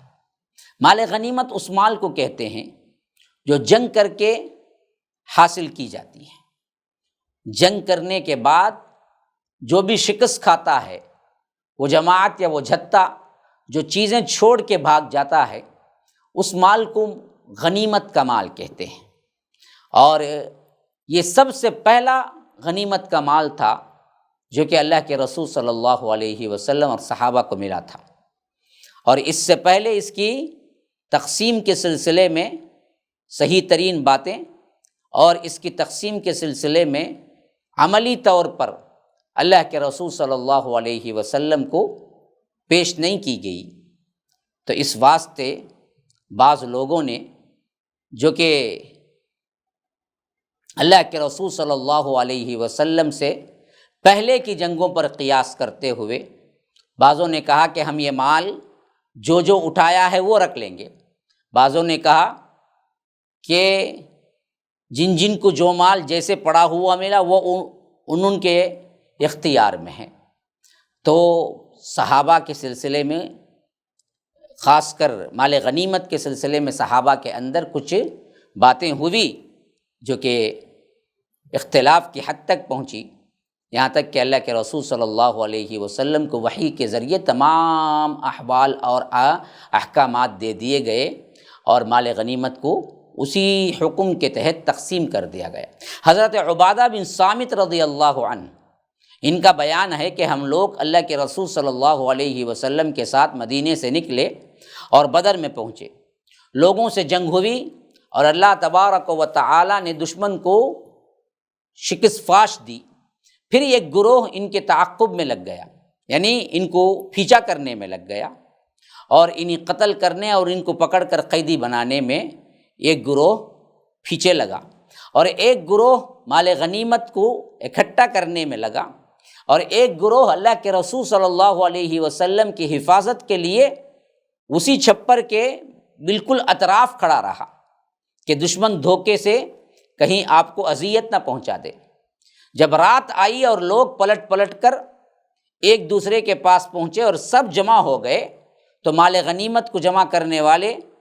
جنہوں نے جمع کیا تھا ان لوگوں نے سمجھا کہ یہ پورا مال ہمارا حصہ ہے، اور دشمن کا تعاقب کرنے والے لوگوں نے کہا کہ ہم تو سب سے زیادہ حقدار ہیں، کیونکہ ہماری ہی وجہ سے تم مال غنیمت کو اٹھا سکے، ورنہ حملے کا خطرہ رہتا تو تم مال غنیمت کو اٹھا ہی نہیں سکتے تھے۔ اور تیسرا گروہ جو اللہ کے رسول صلی اللہ علیہ وسلم کی حفاظت میں لگا ہوا تھا، انہوں نے کہا کہ ہماری ہی وجہ سے اصل میں تمام مال غنیمت آیا ہے، ہم ہی تھے جو اللہ کے رسول صلی اللہ علیہ وسلم کے گرد حفاظت کا پہرا دے رہے تھے۔ تو یہ انسانی نوعیت کی، یہ انسان ہونے کے ناطے اس طرح کے چند باتیں اصحاب رسول اللہ صلی اللہ علیہ وسلم کے زبان سے نکل گئی، جسے اللہ تبارک و تعالی نے باقاعدہ طور پر احکامات نازل کر دیا، اور سورہ انفال کے ابتدائی آیات نازل ہوئی۔ فرمایا کہ یسألونک عن الانفال قل الانفال للہ والرسول فاتقوا اللہ واصلحوا ذات بینکم واطیعوا اللہ ورسولہ ان کنتم مؤمنین۔ لوگ آپ سے مال غنیمت کے بارے میں پوچھتے ہیں، اے اللہ کے رسول صلی اللہ علیہ وسلم آپ کہہ دیجئے غنیمت کا مال اللہ اور اس کے رسول کے لیے ہی ہے، کیونکہ اللہ اور اس کے رسول ہی کا حق ہے سب سے زیادہ۔ بس اللہ سے ڈرو اور اپنے باہمی تعلقات کی اصلاح کر لو اور اللہ اور اس کے رسول کی اطاعت کرو اگر واقعی تم مومن ہو۔ بس یہ آیت نازل ہونا تھا، یہ حکم ہونا تھا، اصحاب رسول اللہ صلی اللہ علیہ وسلم نے تمام کے تمام اس بات کو مان لیا۔ اس کے بعد اللہ کے رسول صلی اللہ علیہ وسلم نے اس مال غنیمت کو برابر برابر تقسیم کر دیا، ہر انسان، ہر جو مجاہد تھے،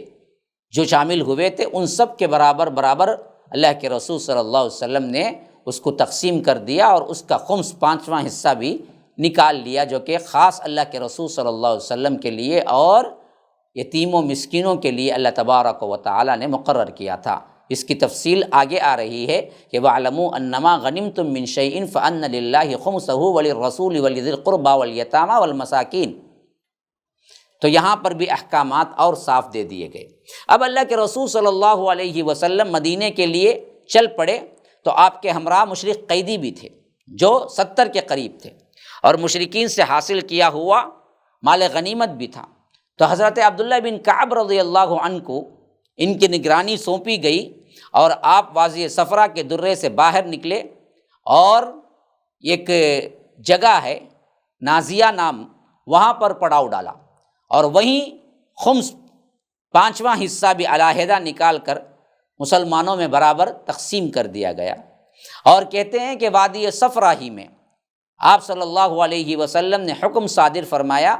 کہ نضر بن حارث کو قتل کر دیا جائے، جو قیدیوں میں سے تھا، کیونکہ یہ شخص جنگ بدر میں مشرکین کا پرچم بھی اٹھا رکھا تھا اور قریش کے اکابر مجرمین میں سے بھی تھا، اور اسلام دشمنی میں اور اللہ کے رسول صلی اللہ علیہ وسلم کی ایذا رسانی تکلیف دینے میں حد درجہ بڑا ہوا تھا، اور آپ صلی اللہ علیہ وسلم کو رنج دینے کے لیے، اللہ کے رسول کو غمزدہ کرنے کے لیے، قرآن کا مقابلہ کرنے کے لیے گانے والی لونڈیاں خریدتا تھا اور لے آ کے مسلمانوں کو بہکاتا تھا۔ تو اسی واسطے اللہ کے رسول صلی اللہ علیہ وسلم کے حکم پر حضرت علی نے اس کی گردن اڑا دی۔ پھر اس کے بعد جب آپ دوسری جگہ پہنچے، وہاں سے نکل کر وہ جو عقبہ بن ابی معیط نامی شخص تھا، جو بدبخت ترین تھا، اللہ کے رسول صلی اللہ علیہ وسلم کا دشمن، وہ بھی قید ہو کے تھا، تو اللہ کے رسول صلی اللہ علیہ وسلم نے حکم دیا کہ عقبہ بن ابی معیط کو بھی قتل کر دیا جائے۔ کیوں؟ یہ شخص اللہ کے رسول صلی اللہ علیہ وسلم کو بڑی اذیتیں پہنچایا کرتا تھا مکے میں، جس کا ذکر ہم پہلے بھی کر چکے ہیں مکی زندگی کے اندر۔ یہی وہ شخص تھا جس نے اللہ کے رسول صلی اللہ علیہ وسلم کے پیٹھ پر نماز کی حالت میں اون کی اوجھڑی غلاظت لا کے رکھی تھی، اور اسی شخص نے آپ صلی اللہ علیہ وسلم کی گردن پر چادر لپیٹ کر آپ کو قتل کرنا چاہا تھا۔ اگر حضرت ابو بکر وقت پر نہ آتے تو اللہ کے رسول صلی اللہ علیہ وسلم میں وہ مارنے کے لیے نعوذ باللہ ثم نعوذ باللہ تمام کام ہی کر ڈالا تھا۔ اور نبی صلی اللہ علیہ وسلم نے اس کے قتل کا حکم صادر فرمایا تو کہنے لگا، بڑا ہی پریشان ہوا، عاجزی انکساری پہ اتر آیا، کہا کہ میرے بچوں کے لیے کون ہوگا پھر؟ اللہ کے رسول صلی اللہ علیہ وسلم نے غصے میں فرمایا کہ آگ ہے تیرے لیے، آگ ہے۔ اس کے بعد عاصم بن ثابت انصاری رضی اللہ عنہ کو حکم دیا، اور بعض روایتوں میں ہے کہ حضرت علی ہی کو حکم دیا کہ اس کی گردن اڑا دو۔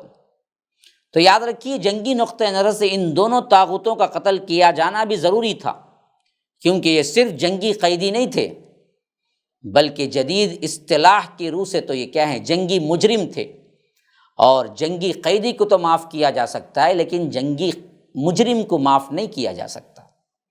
اس کے بعد اللہ کے رسول صلی اللہ علیہ وسلم مقام روحہ وہاں پہنچے تو مسلمان سربراہوں سے ملاقات ہوئی، جو قاصدوں سے فتح کی بشارت کو سن کر آپ کے استقبال کے لیے آ چکے تھے۔ آپ صلی اللہ علیہ وسلم فتح کی مبارکباد پیش کرنے کے لیے مدینے سے نکل چکے تھے۔ آپ صلی اللہ علیہ وسلم کو فتح کی مبارکبادی پیش کرنے کے لیے مدینے کے سردار جو نکل کے آ چکے تھے، ان سے ملاقات ہوئی۔ جب انہوں نے اللہ کے رسول صلی اللہ علیہ وسلم کی مبارکباد پیش کی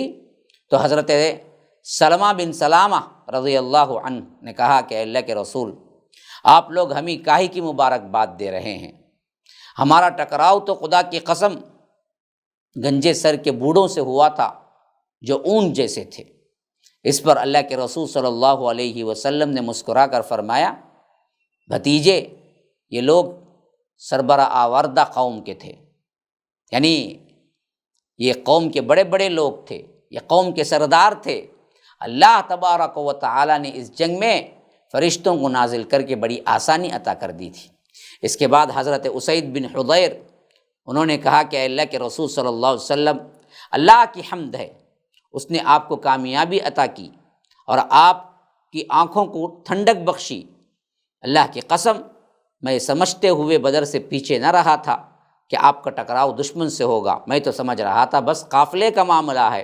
اگر میں یہ سمجھتا کہ دشمن سے سابقہ پڑے گا تو میں کبھی پیچھے نہ رہتا۔ اللہ کے رسول صلی اللہ علیہ وسلم نے فرمایا کہ تم صحیح کہتے ہو۔ یعنی اسید بن حضیر رضی اللہ عنہ، جو کہ انصار میں صف اول کے مسلمانوں میں ہوتے تھے، یہ بھی بدر میں شریک نہ ہوئے۔ تو جب اللہ کے رسول صلی اللہ علیہ وسلم مدینہ آئے تو انہوں نے کہا کہ اللہ کے رسول، میرے پیچھے رہنے کی وجہ یہ نہیں تھی کہ آپ جنگ کو جا رہے ہیں اور مجھے موت کا خوف تھا، بلکہ میں تو سمجھا تھا کہ ایک قافلے کو پکڑنے کے لیے جا رہے ہیں۔ مجھے پتہ نہیں تھا کہ وہاں پر جا کے جنگ بدر پیش آ جائے گی۔ اگر مجھے معلوم ہوتا تو میں کبھی پیچھے نہ رہتا۔ اس کے بعد آپ صلی اللہ علیہ وسلم مدینہ منورہ میں بڑے ہی شان کے ساتھ اور عجز انکساری کے ساتھ اللہ کے رسول مدینے میں داخل ہوئے، جبکہ اطراف مدینہ میں مسلمانوں کی اور اللہ کے رسول کی دھاک بیٹھ چکی تھی۔ اس فتح کے اثر سے مدینے کے بہت سے لوگ خود بخود اسلام قبول کر لیے، اور یہی وہ موقع تھا جس میں منافقین کا سردار عبداللہ ابن ابی ابن سلول، اس کے ساتھیوں نے، وہ اور اس کے ساتھی سب مل کر اسلام قبول کرنے کا اعلان کیا تھا۔ کیوں؟ اب وہ لوگ سمجھ گئے تھے اگر اس سے بھی بڑھ کر ہم اگر پیچھے رہیں گے تو نہ مدینے والوں میں عزت پائیں گے نہ مسلمانوں میں، پھر تو ہمارے لیے رہنا مشکل ہو جائے گا۔ تو اب انہوں نے بڑی چال بازی کے ساتھ یہ کام کیا کہ کم از کم ظاہری طور پر اسلام کا اظہار کر دیں، اور انہوں نے کر دیا، جو اندر تو نفاق ہی تھا۔ آپ صلی اللہ علیہ وسلم کی مدینہ تشریف آوری کے ایک دن بعد قیدیوں کی آمد ہوئی۔ اللہ کے رسول پہلے آ گئے، قیدی آہستہ آہستہ لے آ رہے تھے، تو ایک دن بعد وہ آئے تو آپ صلی اللہ علیہ وسلم انہی صحابہ کرام پر تقسیم کر دیا اور ان کے ساتھ حسن سلوک کی تاکید کی۔ فرمایا کہ ان قیدیوں کو لے جاؤ، لیکن ان قیدیوں کے ساتھ اچھا سلوک کرو۔ اس نصیحت کا اثر یہ ہوا کہ صحابہ کرام خود کھجور کھاتے تھے لیکن قیدیوں کو روٹی کھلاتے تھے۔ یا رب، حسن سلوک کا معیار بھی دیکھیے، اور اللہ کے رسول صلی اللہ علیہ وسلم کا ایک ایک حکم پر کس طرح اپنا عمل کرتے ہوئے دکھائی دے رہے ہیں اصحاب رسول اللہ صلی اللہ علیہ وسلم۔ یہ دیکھیے کہ اللہ کے رسول صلی اللہ علیہ وسلم نے فرمایا کہ قیدیوں کے ساتھ حسن سلوک کرو، تو کھانے کے لیے یہ تو کھجور کھا رہے تھے لیکن قیدیوں کو روٹی کھلا رہے تھے، حالانکہ کھجور بہت ہی ادنا چیز تھی مدینے میں، یہ وہاں کی پیداوار تھی نا، اور روٹی بہت ہی خاصی قیمتی چیز۔ جب اللہ کے رسول صلی اللہ علیہ وسلم مدینہ پہنچ گئے تو آپ صحابہ کرام رضوان اللہ علیہم اجمعین سے قیدیوں کے بارے میں مشورہ کیا۔ اب یہاں یہ بات سمجھ لیجیے اچھی طرح، یہ پہلا موقع تھا جب قیدی اللہ کے رسول صلی اللہ علیہ وسلم کے ہاتھ لگے، اور اس پر اللہ تبارک و تعالی نے ابھی کوئی مفصل احکامات نازل نہیں کیے تھے۔ تو اس واسطے اللہ کے رسول صلی اللہ علیہ وسلم نے جو بدر کے میدان میں قیدی پکڑے گئے جو کہ 70 کے قریب تھے، ان کے بارے میں صحابہ سے مشورہ کیا۔ ایک تو ان کے کھانے پینے کا انتظام صحابہ میں تقسیم کر کے کر دیا۔ اب اس کے بعد ان کو کیا کیا جائے، قتل کیا جائے یا فدیہ لے کر چھوڑ دیا جائے، اس بارے میں صحابہ کرام میں چوٹی کے جو بڑے بڑے صحابہ تھے ان سے مشورہ کیا خاص کر۔ تو صدیق اکبر سے جب مشورہ ہوا تو حضرت صدیق رضی اللہ عنہ نے کہا، یا رسول اللہ، یہ لوگ ہمارے ہی کزنس ہیں، چچیرے بھائی ہیں، کسی کے مولرے ہیں، تو ہمارے ہی کزنس ہیں، ہمارے ہی کنبے قبیلے کے لوگ ہیں، تو میری رائے یہ ہے کہ آپ انہیں قتل کرنے کے بجائے فدیہ لے کر چھوڑ دیں، اس طرح ہم وہ لے لیں گے جو کفار کے خلاف ہماری قوت کا بھی ذریعہ بنے گا، اور یہ بھی توقع ہے کہ یہ آگے چل کر مسلمان ہو جائیں، اللہ ہدایت دے دے اور یہ خود ہمارے دست بازو بن جائیں۔ صدیق اکبر کی جو نرمی اور جو رقیق القلبی تھی، اس حیثیت سے صدیق اکبر نے جواب دیا۔ اور اسی طرح اللہ کے رسول صلی اللہ علیہ وسلم نے حضرت عمر سے بھی پوچھا، ابن خطاب تمہاری رائے کیا ہے؟ تو ان کے اندر کا جو فطری لحاظ سے اور اسلام کی حمیت میں جس طرح کفر کے سلسلے میں سخت تھے، انہوں نے ویسے جواب دیا۔ انہوں نے کہا، واللہ میری رائے وہ نہیں ہے جو حضرت ابو بکر کی ہے، بلکہ میری رائے یہ ہے کہ آپ فلاں کو، جو حضرت عمر کا قریبی تھا نام لے کر کہا، میرے حوالے کر دے اور میں اس کی گردن مار دوں، اور عقیل بن ابی طالب کو علی کے حوالے کر دیں کہ وہ ان کی گردن ماریں، اور فلاں کو حضرت حمزہ کے جو بھائی ہیں ان کو حضرت حمزہ کے حوالے کر دیں کہ وہ ان کی گردن مارے، یہاں تک کہ اللہ کو معلوم ہو جائے کہ ہمارے دلوں میں مشرکین کے لیے کوئی نرم گوشہ نہیں ہے، کوئی نرمی نہیں ہے، اور یہ پورے کے پورے مشرکین صنادید اور ائمہ اور قائدین ہیں۔ اللہ کے رسول یہ پورے بڑے بڑے کفر کے سرغنے ہیں، اس واسطے ان کو چھوڑنے کی ضرورت نہیں ہے، ان کو قتل کرنا ہے، بلکہ قتل بھی ایسے کرنا ہے کہ ہر کوئی جو ان کا رشتہ دار اس میں ہے، ان رشتہ داروں کے حوالے کر کے ان کو حکم دینا ہے کہ تم اپنے رشتہ دار کو قتل کرو، تاکہ معلوم ہو جائے کہ ایمان کا رشتہ سب سے اہم ترین رشتہ ہے، اس رشتے سے بڑھ کر دنیا میں کوئی رشتہ نہیں ہے اسلام کی نظر میں۔ حضرت عمر رضی اللہ عنہ کا بیان سن کر اللہ کے رسول صلی اللہ علیہ وسلم نے ابو بکر رضی اللہ عنہ کی بات کو پسند کیا۔ پھر اس کے بعد اسی پسند کے اعتبار سے اللہ کے رسول صلی اللہ علیہ وسلم قیدیوں سے فدیہ لے کر چھڑا دینا طے کیا۔ اس کے بعد جب اگلا دن آیا تو روایتوں میں بڑی عجیب بات آئی ہے کہ وہ کہتے ہیں حضرت عمر، میں صبح ہی صبح رسول اللہ صلی اللہ علیہ وسلم اور حضرت ابو بکر صدیق کی خدمت میں حاضر ہوا تو دونوں رو رہے تھے۔ میں نے کہا اللہ کے رسول مجھے بتائیں آپ اور آپ کے ساتھی یعنی ابو بکر کیوں رو رہے ہیں؟ اگر مجھے بھی رونے کی وجہ ملی تو میں روؤں گا، اگر نہ مل سکی تو آپ حضرات کے رونے کی وجہ سے میں روؤں گا۔ یا رب محبت دیکھو کیسی ہے، کیا الفاظ ہیں دیکھیے۔ کہا کہ اللہ کے رسول صلی اللہ علیہ وسلم کیا وجہ ہے آپ دونوں رو رہے ہیں؟ اگر آپ وجہ بیان کر دیں تو وجہ جان کے روؤں گا، اگر نہ بیان کریں یہ بات ہی میرے رونے کے لیے کافی ہے کہ آپ دونوں رو رہے ہیں، اس واسطے میں بھی روؤں گا۔ اللہ کے رسول صلی اللہ علیہ وسلم نے فرمایا فدیہ قبول کرنے کی وجہ سے تمہارے اصحاب پر جو چیز پیش کی گئی ہے اسی کی وجہ سے رو رہا ہوں، یعنی اللہ نے ناراضگی اتاری ہے کہ میں نے قیدیوں کے بدلے فدیے کو کیوں قبول کیا۔ اور آپ صلی اللہ علیہ وسلم یہ کہتے ہوئے ایک بہت ہی قریبی ایک درخت تھا اس کی طرف اشارہ کرتے ہوئے فرمایا مجھ پر اس کا عذاب یا اس کی وجہ سے عذاب اس درخت سے بھی زیادہ قریب پیش کیا گیا، یعنی اللہ تبارک و تعالی مجھ پر عذاب کو پیش کیا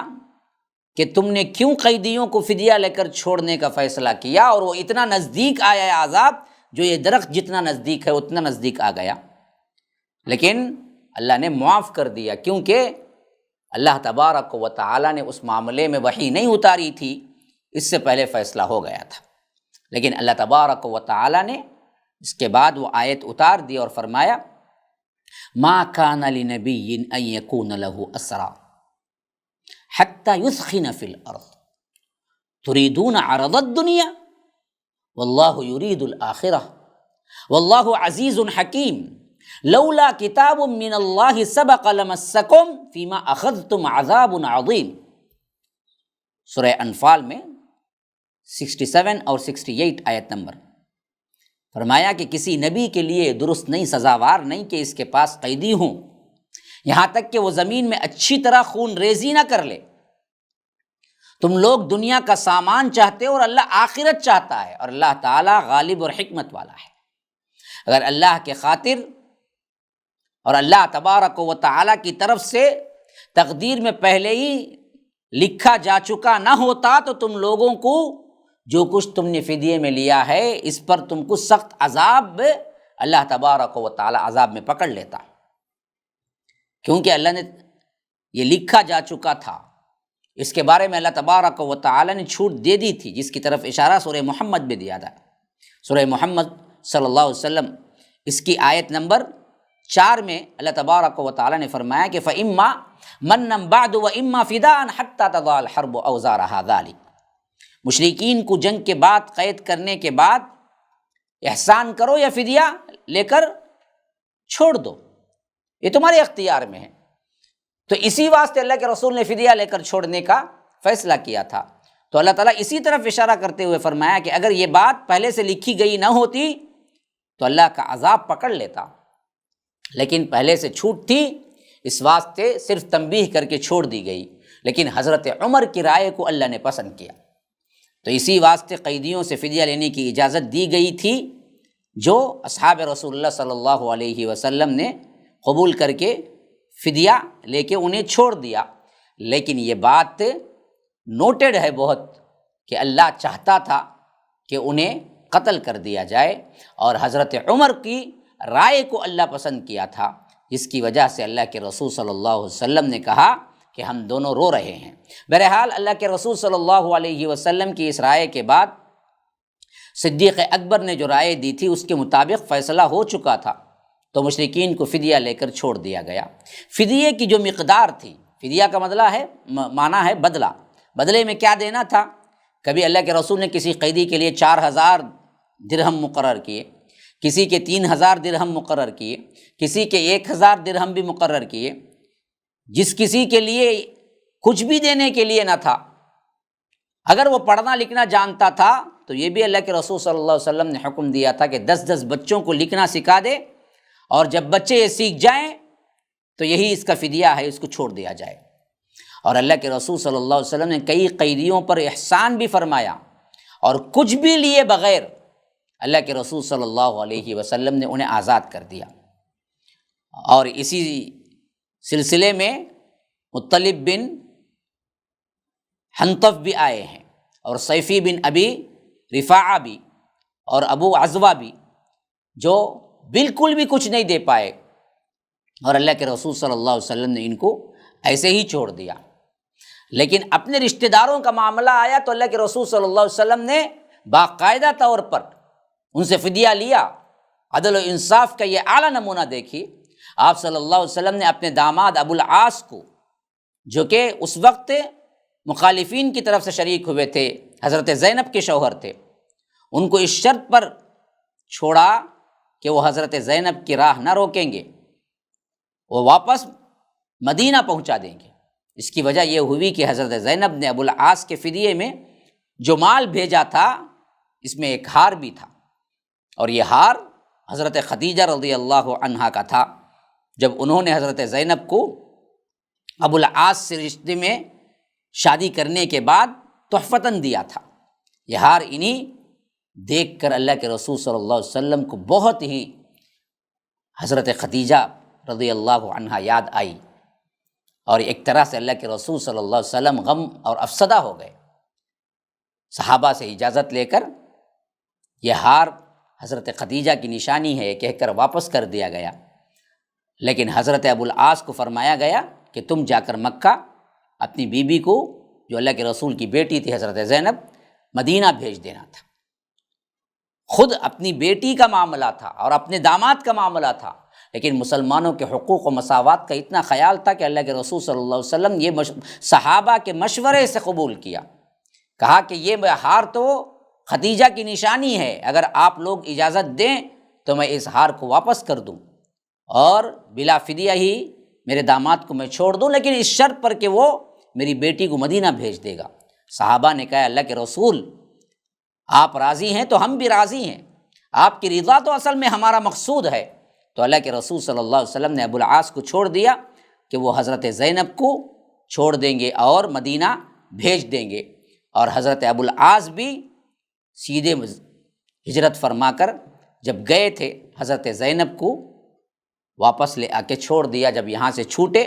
اور گئے وہاں پر تو حضرت زینب کو پھر مدینہ بھیج دیا۔ یہ اور بات ہے کہ بعد کے زمانوں میں خود حضرت ابو العاص بن ربیع جو اللہ کے رسول کے داماد تھے مسلمان بھی ہو گئے تھے۔ یہ عدل و انصاف کے عجیب واقعات ہیں جو اللہ کے رسول صلی اللہ علیہ وسلم کی زندگی مبارکہ پہ وہاں آپ کو بکھرے ہوئے موتیوں کی طرح ملیں گے۔ یہی اصل کاز، یہی اصل وجہ تھی۔ ہم دیکھتے ہیں کہ اسلام اس تیزی سے پھیلا، انسانیت نے اس کو بڑھ چڑھ کر حصہ لیا اور فوری طور پر قبول کیا۔ وجہ اس کی یہ تھی کہ اس کے اندر انصاف تھا، عمل تھا، نمونہ تھا، اخلاق تھے، کردار تھا۔ ان چیزوں کو آج ہم کھو چکے ہیں۔ یہی وجہ ہے کہ آج ہم لاکھ چیخنے چلانے کے بھی ہم پر کوئی متوجہ نہیں ہوتا۔ وجہ یہ ہے کہ ہم اپنا کردار، اپنا عقیدہ، اپنا اخلاق، اپنا عمل کھو چکے ہیں۔ اگر یہ سیرت کے سنتے ہوئے اپنے اعمال کا جائزہ لیتے ہوئے کوئی تبدیل ہو جائے تو یاد رکھو یہی میری مراد بھی ہے، یہی ہماری خوشی بھی ہے کہ لوگ سن کے انسنی نہ کر دیں بلکہ سن کے اپنے کردار کو تبدیل کرنے کے لیے تیار ہو جائیں۔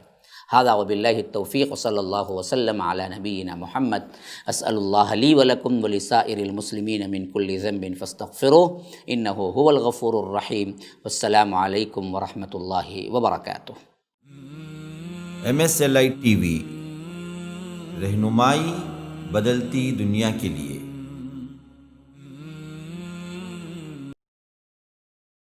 السلام علیکم ورحمۃ اللہ وبرکاتہ۔ الحمد للہ رب العالمین، الصلاة والسلام علی اشرف الانبیاء والمرسلین نبینا محمد وعلی آلہ وصحبہ اجمعین وعلی من تبعہم بإحسان الی یوم الدین وبعد۔ برادران اسلام، واجب الاحترام بزرگوں، دوستوں، عزیز ساتھیوں، لائق احترام ماؤں اور بہنوں، العقیدۃ الاسلامیہ کے تحت اللہ تبارک و تعالیٰ کے فضل و کرم سے میں مسلسل آپ لوگوں کے سامنے عقیدہ اسلامی اور اس کے منافی امور اس موضوع پر گفتگو کر رہا ہوں، اور جو چیزیں عقیدہ اسلامی کو خراب کرنے والی ہیں، بدعقیدگی پیدا کرنے والی ہیں، اور ان چیزوں میں کس طرح امت کے اندر اللہ کے رسول صلی اللہ علیہ وسلم کے بتائے ہوئے طریقے سے ہٹ کر نئے نئے ایجادات آئے، اور علماء سو نے کس طرح اس کے اندر مینوٹ طریقے سے عوام کو بہکایا، ان تمام چیزوں کو میں وضاحت کے ساتھ آپ کے سامنے رکھ رہا ہوں۔ اللہ کے فضل و کرم سے میرا جو آخری درس اس سے پہلے ہوا، اس میں نے بتایا تھا کہ مشرکین مکہ جن بتوں کو پوجتے تھے وہ بت ضرور بالضرور کسی ولی کے نام سے تھے یا کسی نبی کے نام سے، اور عقیدہ ان کا بھی وہی تھا کہ یہ لوگ اللہ کے قریب کر کے چھوڑیں گے۔ تو یہی عقیدہ آج کے قبر پرستوں کا، آج کے مسلمانوں کے اندر قبروں کے پوجا پاٹ کرنے والوں کا بھی ہے، اور وہ لوگ بھی دراصل یہی سمجھتے ہیں کہ نیک بندے ہیں، یہ اللہ کے پاس ہمیں قریب کر کے چھوڑیں گے، یا اللہ کے پاس ہماری سفارش کریں گے، یا اللہ تبارک و تعالیٰ سے ہمیں اپنے جو حاجات ہیں وہ پورے کر کے دیں گے۔ عقیدہ دونوں کا ایک، سلوک اور طریقہ بدل کر تھا، بس دونوں شرک ہوئے، دونوں اگر کرتے ہوئے مر گئے، خواہ بت کی پوجا ہو یا قبر کی، تو یاد رکھیے وہ دائمی جہنمی ہے۔ آج اس سلسلے میں ایک اور بنیادی بات کی طرف میں اشارہ کروں گا اور اس کو سمجھانے کی کوشش کروں گا، وہ ہے یہ قبروں کی زیارت اور قبروں کے پاس جا کے مانگنا۔ اس کا بنیادی طور پر جو تصور ہمارے ہاں ہے، ثواب کی نیت، یہ خود سب سے بڑا غلط عقیدہ ہے، کیونکہ فتنہ قبور میں سب سے اہم ترین چیز یہی بات ہے کہ جو درگاہیں بنائی گئی اصل میں وہ بنائی نہیں جانی چاہیے تھی، جنہوں نے بھی کیا وہ شرک کا کام کیا، لیکن جو بن گئی ان کی طرف سفر کر کے جانا اور وہ ثواب سمجھنا، خواہ وہاں جا کے آپ ان سے ڈائریکٹ مانگے یا وہاں جا کے وسیلے سے مانگے یا ان سے مانگے بغیر، صرف تبرک کی جگہ، بڑی ہی مبارک جگہ، تو اس واسطے ہم وہاں سے اللہ سے خطاب کریں گے تو اللہ جلدی سنے گا۔ یہ تینوں قسم کے لوگ جو جاتے ہیں وہ حرام سفر ہے، حرام سفر ہے، کیونکہ اللہ کے رسول صلی اللہ علیہ وسلم نے خاص طور پر فرما دیا تھا کہ ثواب کی نیت سے سفر کہیں بھی نہیں کر سکتے سوائے 3 مساجد کے، اسے شد الرحال کہتے ہیں، لا تشد الرحال۔ یہ سفر کی نیت، ثواب کی نیت سے کسی بھی جگہ مسجد کے لیے بھی جائز نہیں ہے، حتیٰ کہ سوائے 3 مساجد کی، جیسا کہ حضرت ابو سعید خدری سے روایت ہے کہ اللہ کے رسول صلی اللہ علیہ وسلم سے روایت کرتے ہوئے کہتے ہیں کہ یہ بات بھی مجھے اللہ کے رسول صلی اللہ علیہ وسلم سے پہنچی ہے کسی کے لیے بھی کجاوا نہ کسا جائے، کسی کے لیے بھی سواری تیار نہ کی جائے ثواب کی نیت سے، مگر صرف 3 مساجد، مسجد حرام، مسجد اقصی اور مسجدی ھذا، فرمایا کہ میری مسجد۔ صحیح بخاری و مسلم کی روایت ہے۔ اسی طرح ابو سعید خدری روایت کرتے ہیں، جو کہ حضرت علامہ البانی رحمہ اللہ نے جس کے متعلق فرماتے ہیں کہ وہ حدیث متواتر درجے کی ہے، اس میں بھی اللہ کے رسول صلی اللہ علیہ وسلم سے یہی روایت مروی ہے کہ کوئی بھی سفر کی نیت نہ کرے، ثواب کی نیت کے ساتھ سفر نہ کرے سوائے 3 مساجد کی۔ تو معلوم ہوا کہ کسی بھی معزز جگہ، مقدس مکان کے لیے سواری کا انتظام کر کے جانا جائز نہیں ہے، خواہ وہ کتنی ہی معزز جگہیں ہوں، مقامات ہوں، مکہ مکرمہ کے قبور ہوں، انبیاء ہوں، اولیاء ہوں، اور اسی طرح کیا ہے، کوہ طور ہو جہاں اللہ نے خطاب کیا ہے، کہیں بھی جانا سفر کر کے خاص طور پر ثواب کی نیت سے حرام ہے، اللہ کے رسول صلی اللہ علیہ وسلم نے روک دیا ہے۔ جیسا کہ دوسری جگہ فرمایا، جس میں رب العالمین سے اللہ کے رسول صلی اللہ علیہ وسلم نے باقاعدہ طور پر یہ بات ہمیں سکھائی ہے کہ کجاوے نہ باندھے جائیں کسی بھی معظم جگہ یا مقدس مقام کی طرف مگر 3 مساجد کی۔ تو صرف 3 مسجدیں جائز ہیں، جو مسجد نبوی، مسجد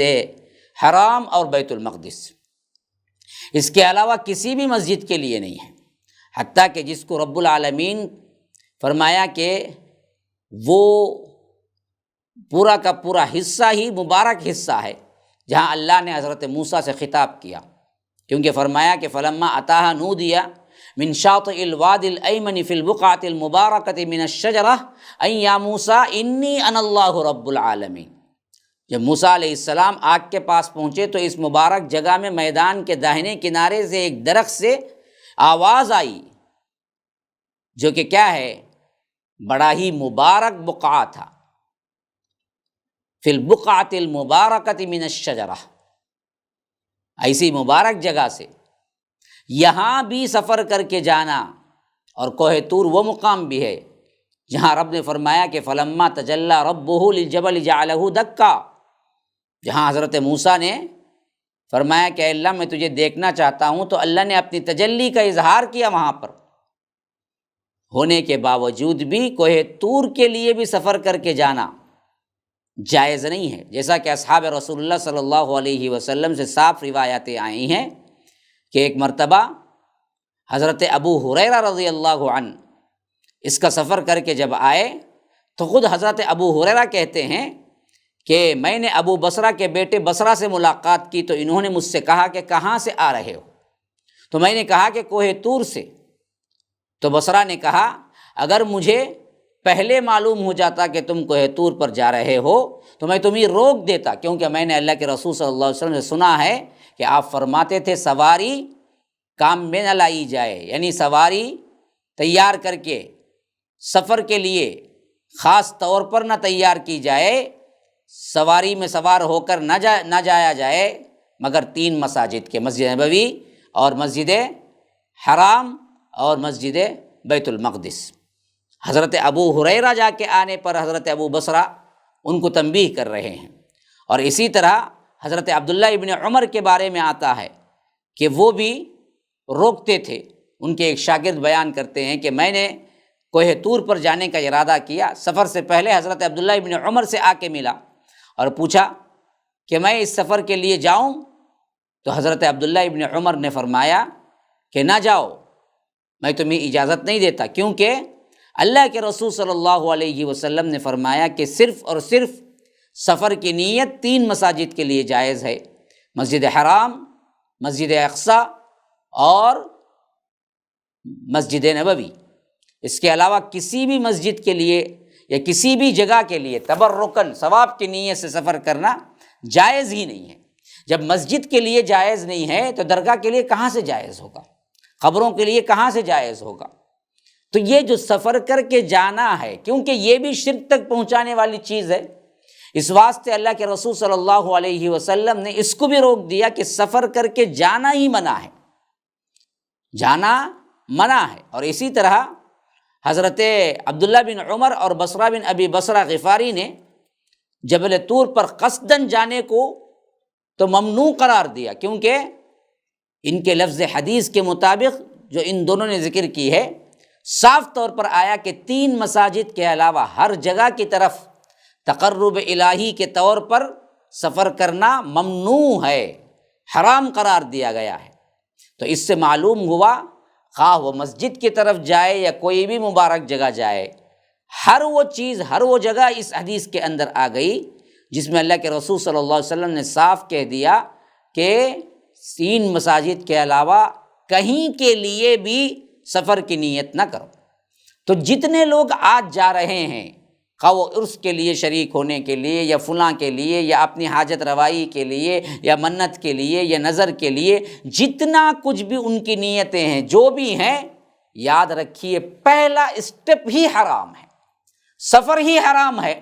تو پھر وہاں جائیں گے، نیک عبادات کریں گے، فلاں کریں گے، نہیں بھائی ہم اللہ کے لیے کرتے ہیں، صرف وہاں کے فقیروں کو کھانا کھلاتے ہیں یا اس جگہ جا کر اللہ سے دعا کرتے ہیں، یہ تمام باتیں بالکل بے معنی ہو جاتی ہیں، کیونکہ جس سفر کا اسٹیپ رکھا گیا، جس سفر کے لیے سب سے پہلا قدم رکھا گیا، وہی کچھ حرام ہے، تو اس کے علاوہ پھر کیا ہے؟ اسی واسطے ہم دیکھتے ہیں کہ قبروں کے لیے سفر کیے جانے پر اور صاحب قبر سے اپنی کسی حاجت کو طلب کرنے پر شاہ ولی اللہ محدث دہلوی نے قتل اور زنا سے بھی گناہ بڑھ کر قرار دیا ہے۔ خود شاہ ولی اللہ محدث دہلوی، جن کے خود ماننے والے بھی قبروں کی بڑی زیارت کرتے ہیں، وہ کہتے ہیں کہ اگر کوئی بندہ جاتا ہے اور اس کی نیت ثواب کی ہے یا وہاں جا کر کسی حاجت روائی کی ہے تو قتل اور زنا سے بھی بڑا گناہ ہے۔ چنانچہ وہ اپنی کتاب میں لکھتے ہیں کہ جو اجمیر یعنی خواجہ معین الدین چشتی کی قبر پر یا سالانہ یا کبھی کبھی یا جو بھی جائے، اور اسی طرح سالار مسعود غازی کی قبر پر جو کہ اس وقت بہت مشہور تھی، یا انہی کی مانند کسی اور جگہ جاتا ہے اور اپنی کسی حاجت کو طلب کرنے کے لیے، تو بے شک اس نے بڑا گناہ کیا جو کہ قتل اور زنا سے بڑھ کر ہے۔ شاہ ولی اللہ لکھتے ہیں اس کی مثال، اس گناہ میں اس شخص کی مثل ہے جو بتوں کی عبادت کرتا ہے، بتوں کی عبادت کرنے کے برابر ہے۔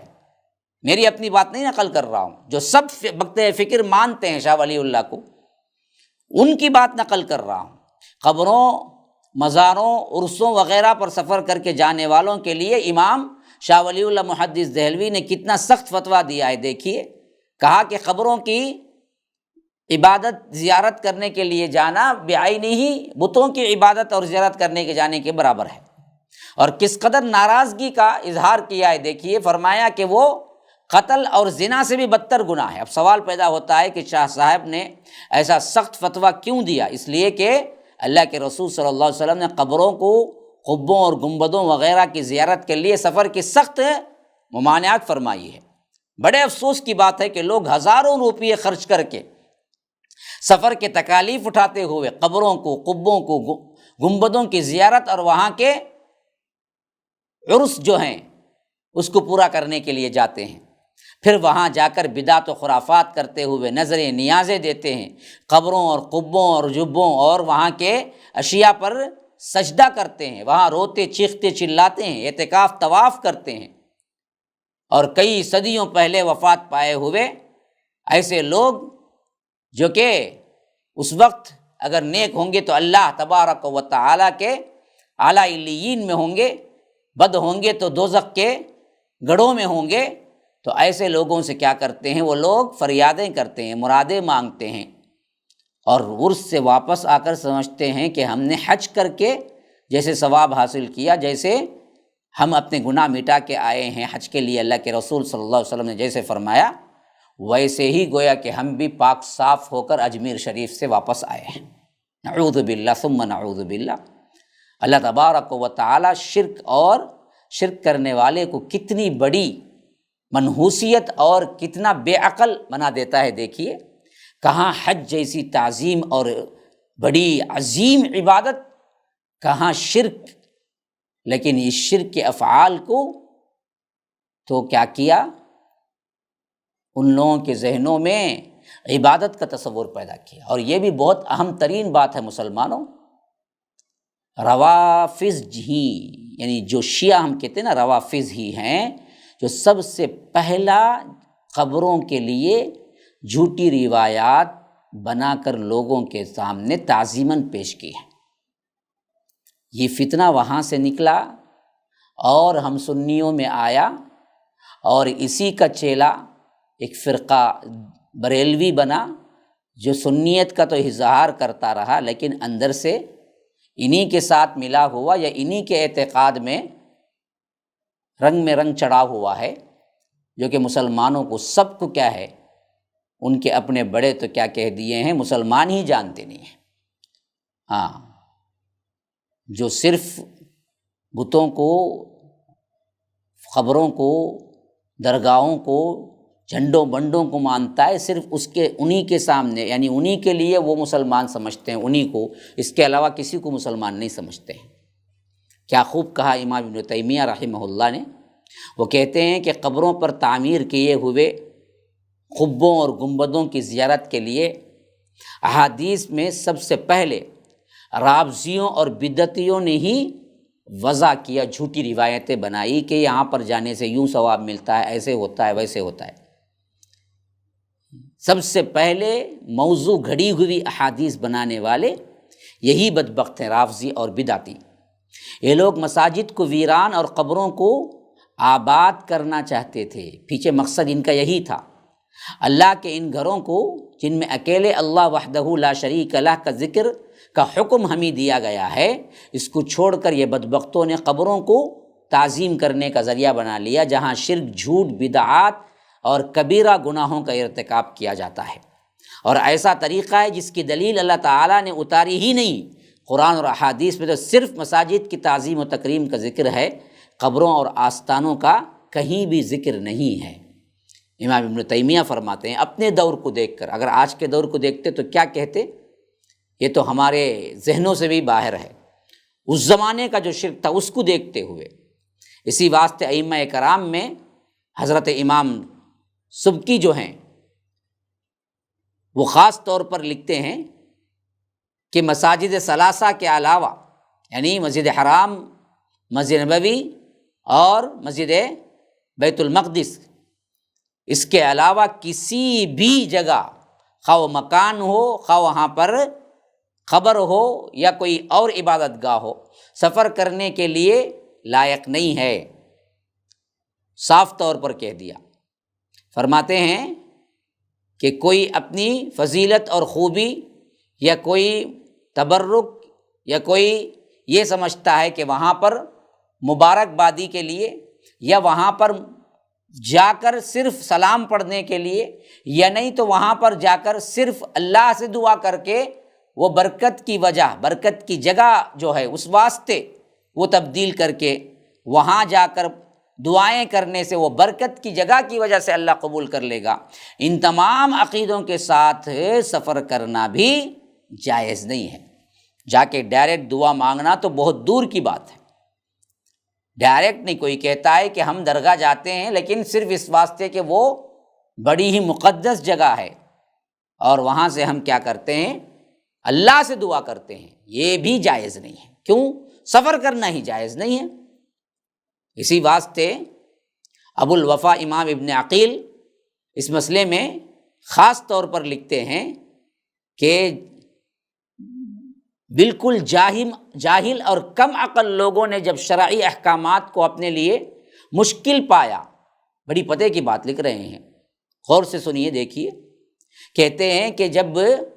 جاہل اور کم عقل لوگوں نے شرعی احکامات کو اپنے لیے مشکل پایا تو شریعت سے اعراض کر کے بعض خود ساختہ اشیاء کی چیزوں کی تعظیم شروع کر دی،